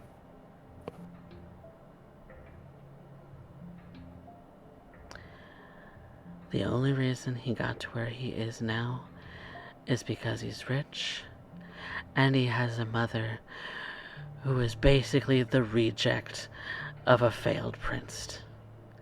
So yes, I'm a little salty. Wow. Thankfully, that has very little to do with me.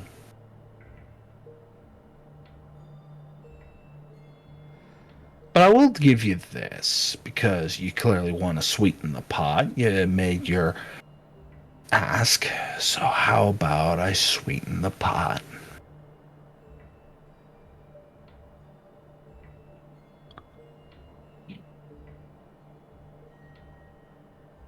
I'll get you on that board. I'm not going to win the fight for you. But I can end up putting you at the very least in the contending shit. Fair game, I'd like to think. That's acceptable.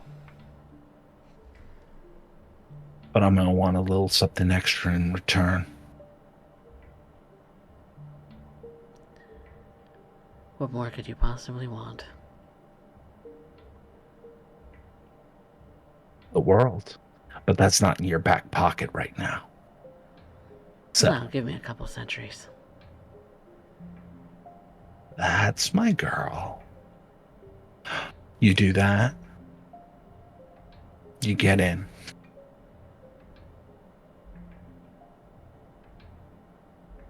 You can do all the scheming you want. You can do all the backyard politics. You can do all the backroom deals. Hell, you can take it up the back door if that gets you a little bit ahead. Not my room to judge. But this thing with him is a partnership. You two are chained together at the ankle from that point forward. You both rise or you both fall. You can be at each other's throat in your private time, but I want to end up seeing simpatico. as far as everybody else is concerned, and I don't want to hear anything the wise or otherwise. You get your people in, you get your place on the board, you get the chance to be the right hand of a Primogen prospect. But I want to end up knowing that this domain is being run right. And when I come asking, all I want to hear is, how can I help you, sir? You get the opportunity and your shot at the world. Your comeback tour, rather than your come on tour, which you've been on for a while. Don't need to scrape on your hands and knees anymore.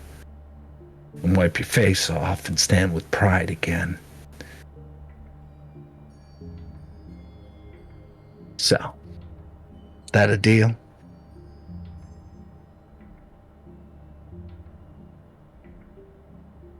Fair. Good. Now, I gotta end up taking a cab. So, I want you to sit pretty. Madame there is going to take you wherever you need to go. Have a talk with her. Let her in on any details you think might be prevalent. She'll inform me afterwards. God, I love having a secretary. But I thought my job was here, at this clinic. Your job is in the clinic. I got a job elsewhere. Then don't let me keep you from getting where you need to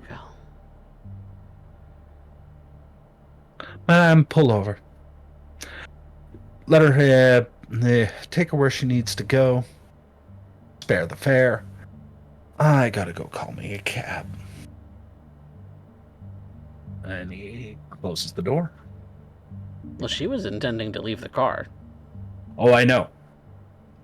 I'm not giving her that option. He's specifically making sure she's with Madame and Madame's driving her. He's going to end up taking a cab to go in and do this little bit of investigation for Mr. Resner. And it also helps when you're going by cab, means it's harder to end up tracking a vehicle when you're jumping from vehicle to vehicle. Yeah, fair enough. So what are you looking to find out?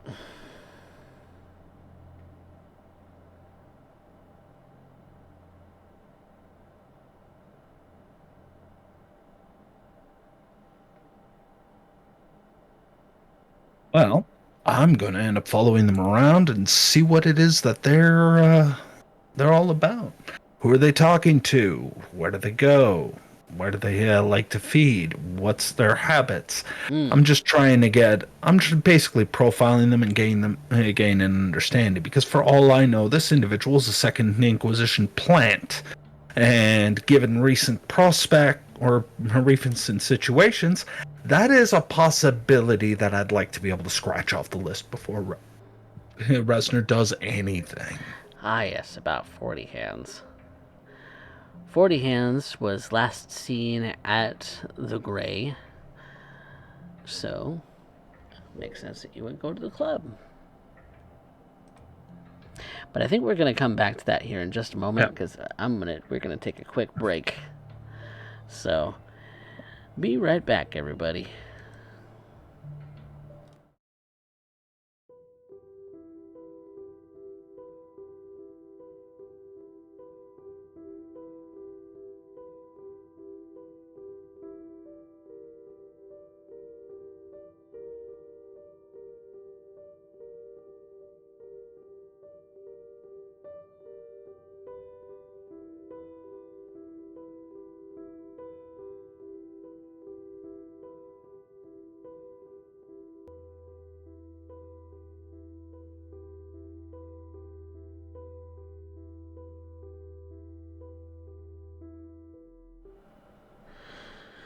Welcome back, everyone, to Blood and Iron, Dead Man's Hand. With some things kind of set into motion for Shriek to put some backing behind Sister Charity to solidify her as the prospect for Primogen, Dorian had another thing on his mind. He wanted to go back to the hospital. The hospital where a Second Inquisition van had initially blown up. The raid had been thwarted, and well, a secret basement somewhere in the facility had avoided being ransacked. Thankfully, two members of the Hound's team. But Dorian's here for another reason. He's shaking hands with the staff, members of the board who may be here, members of management, kind of rubbing shoulders with the people who are important at this particular hospital, with the aim, possibly, of maybe stirring the hornet's nest a little bit. As Mr. Resner, you're here with the intention of maybe running into the Primogen.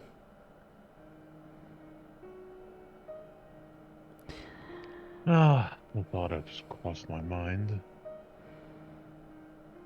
He hasn't been seen around lately. Not out in the domain, for sure. Well, it may not be the main reason I'm here. It's definitely a side benefit. Well, you're certainly becoming the talk, at least amongst the ladies of the hospital, as you're a rather good-looking and rather wealthy man, and it's hard not to notice. And it's hard not to notice them noticing you.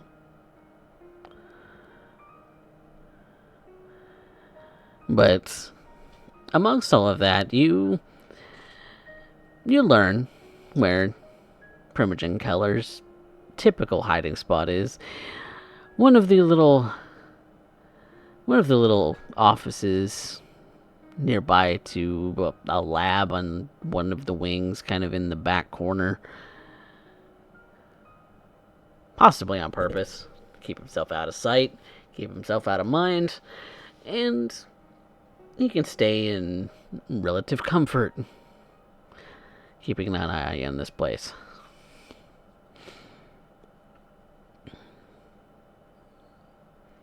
So, you have the option to go and interrupt him if you like.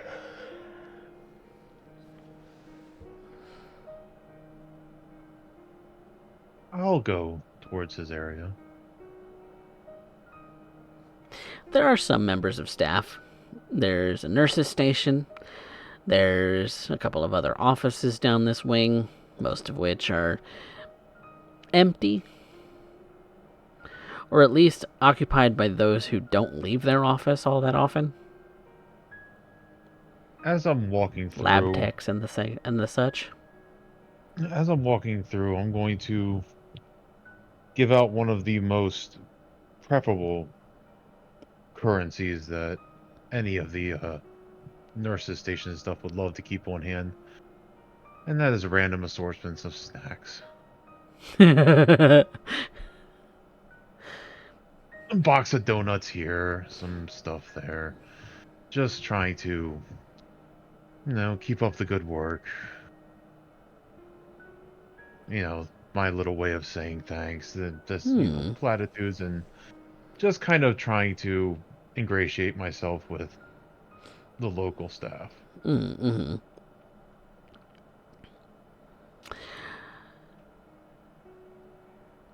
Which you do see an office door open and a head poke out. One with short hair and glasses, a lab coat.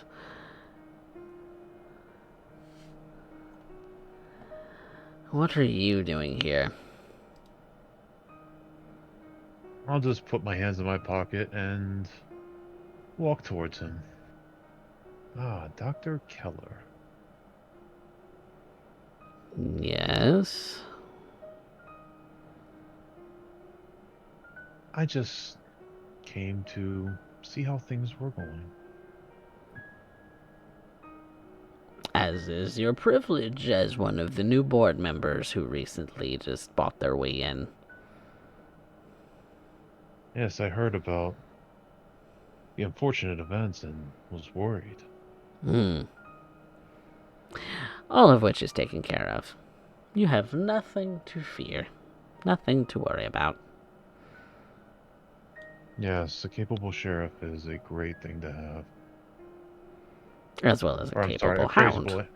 a capable hound. I always screwed, like, that is on me. Dorian would not fuck that up. He is prim and proper to the T. Yes, our hound is great at this work. Yes, indeed. A real credit to he is Ventru, right? Who? Keller? The hound. Yes. A real credit to our clan. And I'm going to be speaking low since we're kind of away from everybody. Yes, yes. A credit to this entire city.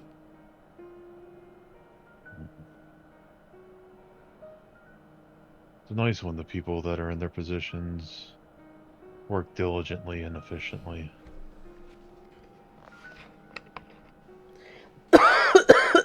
As is mandated by those above. Come in to the office and we'll chat. And he goes back into the office, leading you in. And I'll walk in and I'll shut the door so that we can talk privately.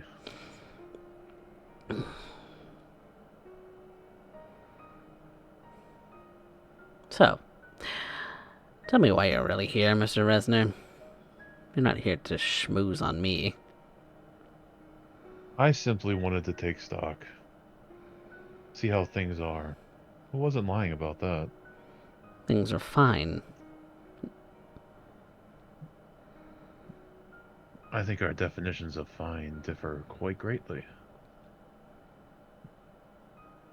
Tragedy has been avoided. What more could be praised?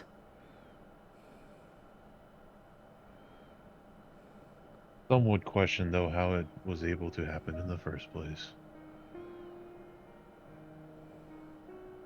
The Second Inquisition gets smarter and smarter every year.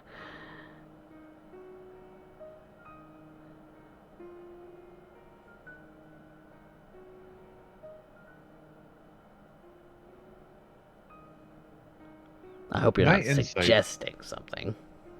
Can I insight Keller? What do you want to know? I want to know his overall demeanor and, like, his kind of where his head's at right now. Okay. Wits and insight.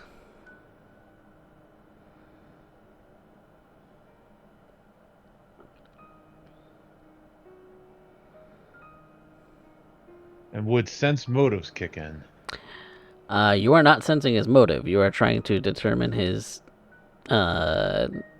state of mind. Okay. You know what? I'm going to rouse for this because I really want to get an insight into this man's head. Okay. So that I can fuck with him. Sweet. Oof. Are you satisfied with 3? No. I'm going to reroll 3. 4 is better. 4 is better. But I do get hungrier. Yes, you do.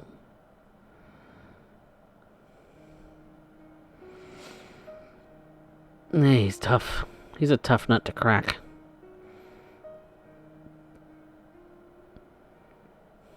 You're not really getting a whole lot off of him.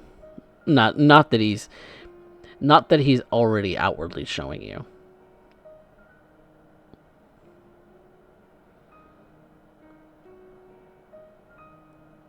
And what he is showing you at the moment is that he doesn't like that you're here, but he's also not stopping you, given your kind involvement.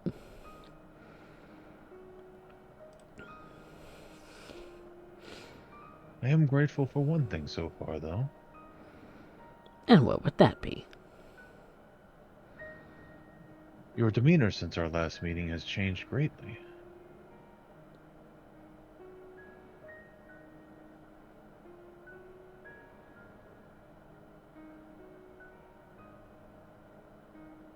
For now, you're acting for someone as your station should be.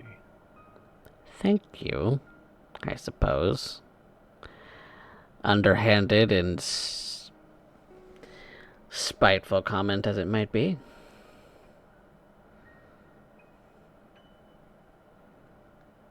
Brave words for a child.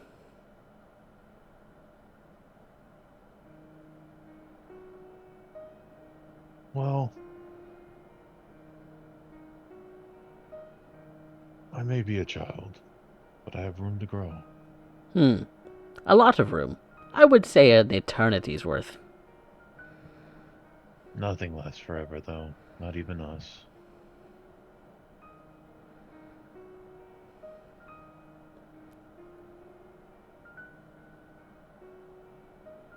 You're stalling. Get to your point.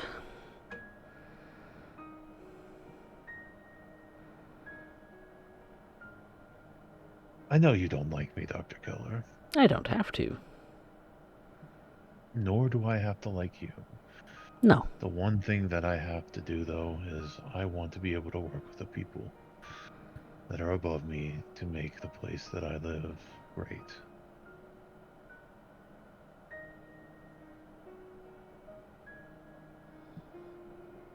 And yet here you are, buying your way into my domain. Shows a real disrespect, in my opinion. That But I'm may willing be, to but let it slide.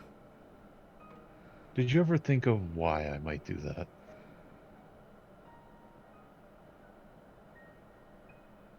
Why should I be bothered?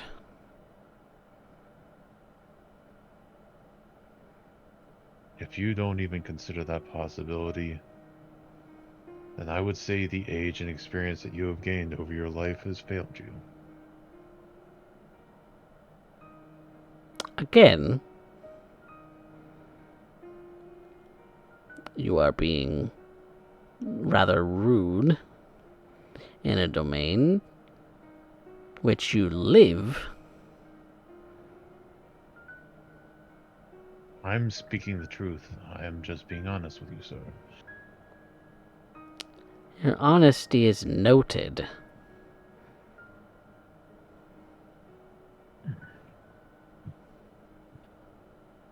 Now, see, most would see what I'm doing as a threat. It's a good thing I'm not most. Maybe you can see the actual thing. I like to prepare for all eventualities.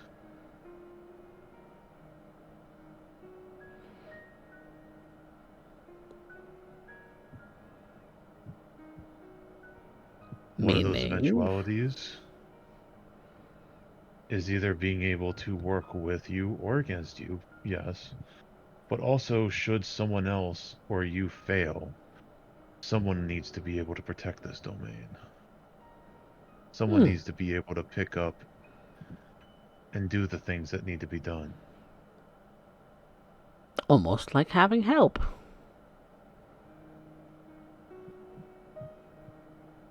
Which I do. I don't understand your point. I don't know why this hospital is so important to a lot of people way above my pay grade. Then But I why are knew you it would stepping be. in on a domain on which you have very little understanding as to its importance, Mr. Resner? I would think that foolhardy. I do not need to know the contents of something to know how valuable it is and how I must protect it.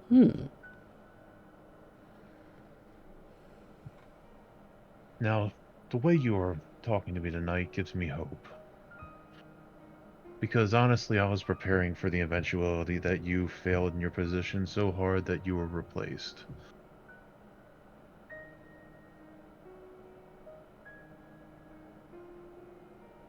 That sounds like a threat.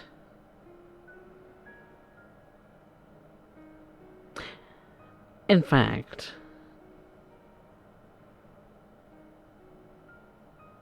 The last time I met you, you lost something that you got in a deal and were throwing a temper tantrum, getting one of the Scourge's underlings to almost kill everyone. Hardly befitting a Primogen.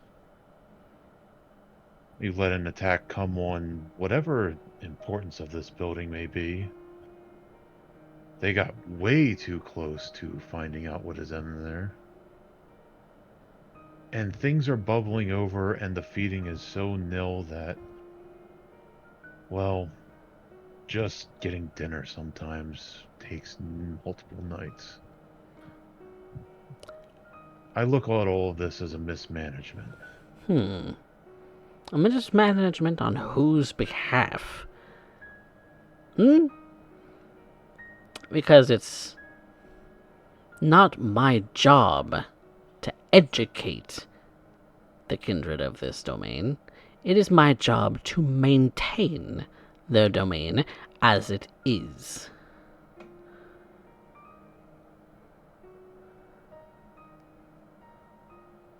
You see, the If problem it with is an being at the issue for top, you feeding, that is an issue that you must educate yourself on, or perhaps even go to your sire, whose job it is to educate you. I know how to feed. The matter is resources and logistics, both of which I am also solving in our domain. See, the problem with being at the top of our domain, such as you are, is you will get all the credit of all the good things that happen, and all of the bad can be hanging around your neck like an anchor as well. So when you stay in your hospital and don't even survey your own area and keep abreast of what is going on, things go awry.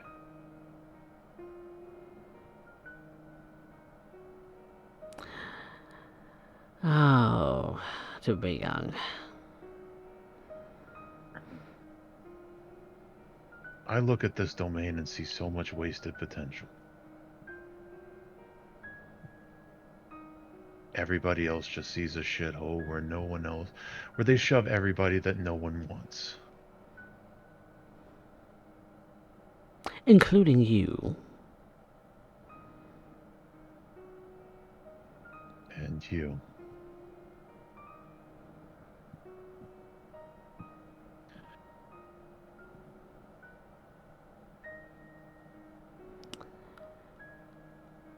I've had about enough of this conversation.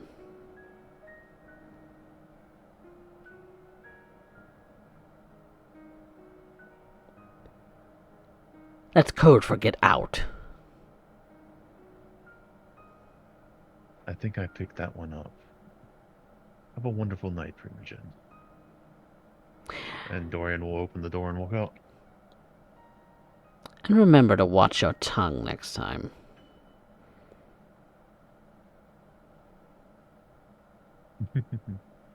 Dorian will just give him a big smile and shut the door behind him as he leaves.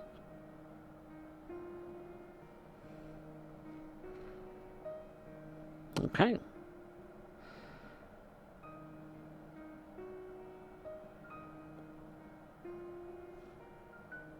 Well,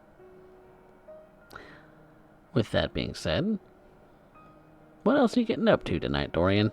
Are you stirring the pot a little bit more at this hornet's nest? I think I have drop kicked the hive as hard as I can. Hmm. I think I will go to the apartment building and check in with the Thin Bloods Okay. and see how they're doing and if there's any word on the street or if they are in need of anything. Well, in need of blood, obviously, but that's to be expected. Yeah. And they can't do anything if they're hunting all night. So,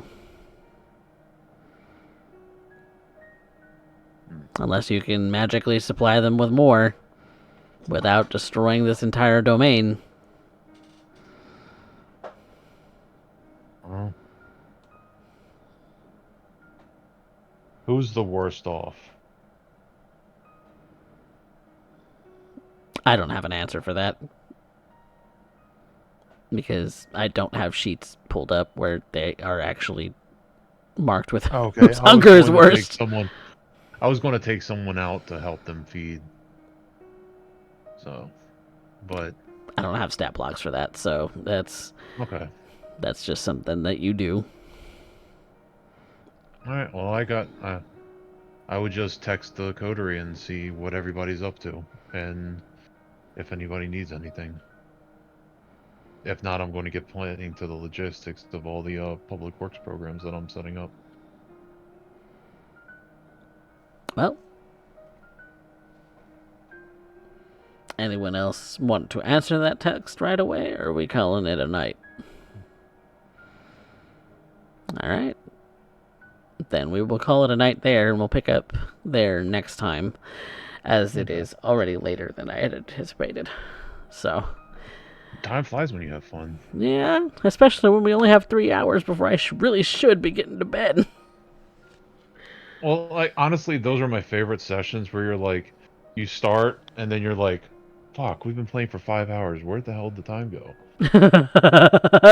It's true. It's true. That is very true. But that does mean that we can conclude our lovely show. Thank you guys so much for playing. Hell yeah. Hell yeah. Thank you for running it. Of course, of course. And with things kind of winding down as far as this plot goes, we're probably looking at wrapping up Blood and Iron at least for the time being, relatively soon, within a few sessions or so, like a month or two. So we would be at that time saying goodnight to the Dead Man's Hand coterie, and maybe picking up another game, but eventually coming back to the Dallas-Fort Worth area and seeing what else other coteries are getting up to. But yeah, let's talk about some experience. Everybody gets the one for this showing up. Yay! Hi. Hooray! Goodbye. And the audience poll is up and running, so go ahead and punch in who your favorite from tonight was, my lovely viewers. But while that's going on, we have our roleplay prompts, which are who moved the plot, who had the best scene, and who had our best line. So, plot mover. Audience favorite. Who was it and why was it Shriek? Who was it and why was it Shriek?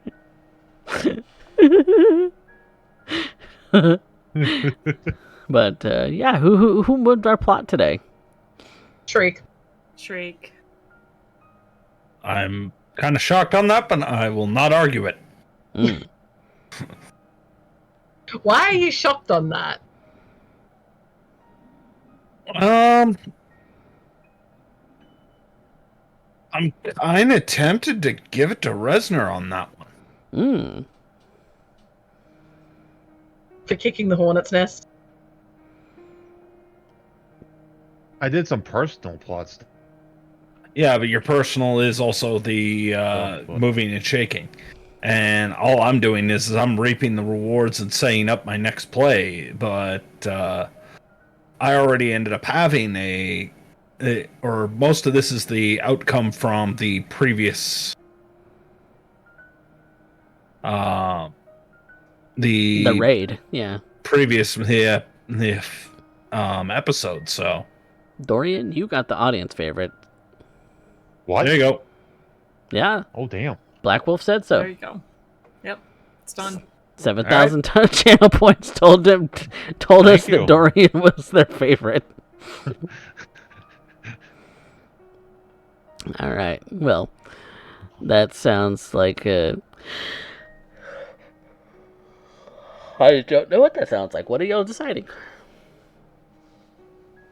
I'm gonna stick with Streak. I'm Huh? also sticking with Shriek for plot mover because Okay. Resner is gonna get my vote for other things. Mm. Yeah, I think Shriek made more maybe did less things, but they were bigger in implication. So I'll give it to Shriek. Shrink it is then. All right. Well, who had our best scene though? That one you got it. Go ahead. I was gonna say the awkward. I got two things in this. One of them, definitely Resner antagonizing Keller, just like shot after shot after shot after shot. Like I was over here like, Jesus Christ, man. Yeah, a part of me is going, this is a bad play. The other part of my brain is going, you know what? Fuck it. The world is built off of interesting decisions. That was really fucking funny. That and also, god damn it, Alex, your blood bags. This is like the third time you frenzied with a fucking blood bag, and it ended up all over you instead. You wear more than you eat. Honestly, It is your fucking fashion statement. Yes. Now Alex just needs to be put in a high chair with a bib. Because, that. I feel like even that wouldn't help. She fucking waits until like she said 4 or 5 hunger, and it just like a fucking dog with a hose.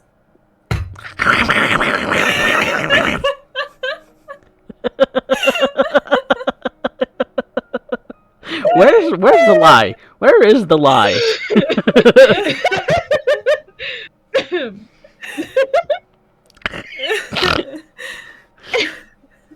Well, we know where Spectre's vote is. What about everybody else? Yeah, I'll back it up. Which one? Oh my god. Well, I guess I'm not clear on which one Spectre was going for. Which scene was it? I'll give Alex that one Okay. because Dorian still admittedly has my best line for the night. All right, that's an Alex vote. What do you boys think? Yeah, I think I'll give it to Alex. It's entertaining. Yeah. Hmm. I was gonna give it. I was gonna say Alex because of those scenes with Dorian and with Honestly, I really Aaron. liked our first scene. because Like- it was that Good. Awkward. touching on how fucked they are at the moment. Mm. Yeah. Emotionally, they're both fucked up. All That right, was pretty good. Alex, it is I then. don't know. Yeah. Best line. For once, you're Can I acting as someone at your station should be. Like, both of us were like, both of us were like, oh my god, oh no. Oh, There there will there's be a reason that consequences. Dorian there's a reason Dorian acted like he did. Because he's a little 'Cause it's going shit. to No, there's one of two ways that it could do. It'll either be the reality check to snap him out of his shit and make him actually do his fucking job, or he's going to be a petulant child like always and fuck everything up and get kicked out anyways. Dorian's already probably made the connection. Keller is fucking stupid when he's mad. Yeah. Yeah. So here's the thing, you can either take what I'm saying to heart because I'm not being an asshole about it, I'm not just, saying shit. No. I could be just You are being an asshole. You're being a polite asshole. okay, yeah, you The got best me there. way to end up telling a person to go to hell is the one that ends with the result of them asking for directions. To be fair, I never What- intended him for him to come across as incredibly stupid, but here we are. He just, like I said, he kind of acts like a petulant child when he's hungry. He's a Malkavian. What do you expect? Yep. I don't know. It's just the sloppiness. I guess it's not necessarily stupidity, it's sloppiness. Yeah. That's fair. I don't hate him because he's evil. I hate him because he's incompetent. Basically. Yep. Is that everybody's pick? Was Dorian on that one? Unanimous, yeah. All right. Well, there you have it, everybody. Yeehaw. Everybody has their experience. My brain did a fart. Well, thank you, my cast, for being the lovely players that you are, and dealing with me and my brain farts all the time. And thanks to the audience for coming and joining us. Obviously, you should hit that follow button if you haven't already.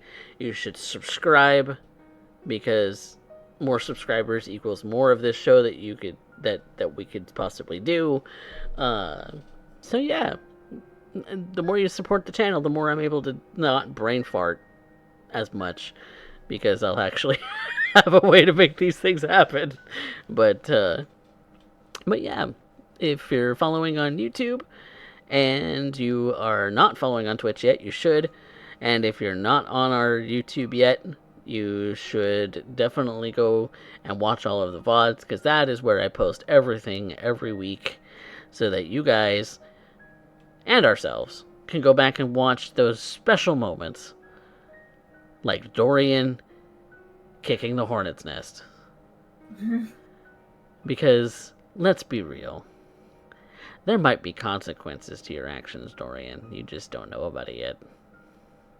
Yeah. Yeah. That's what happens when you speak your mouth.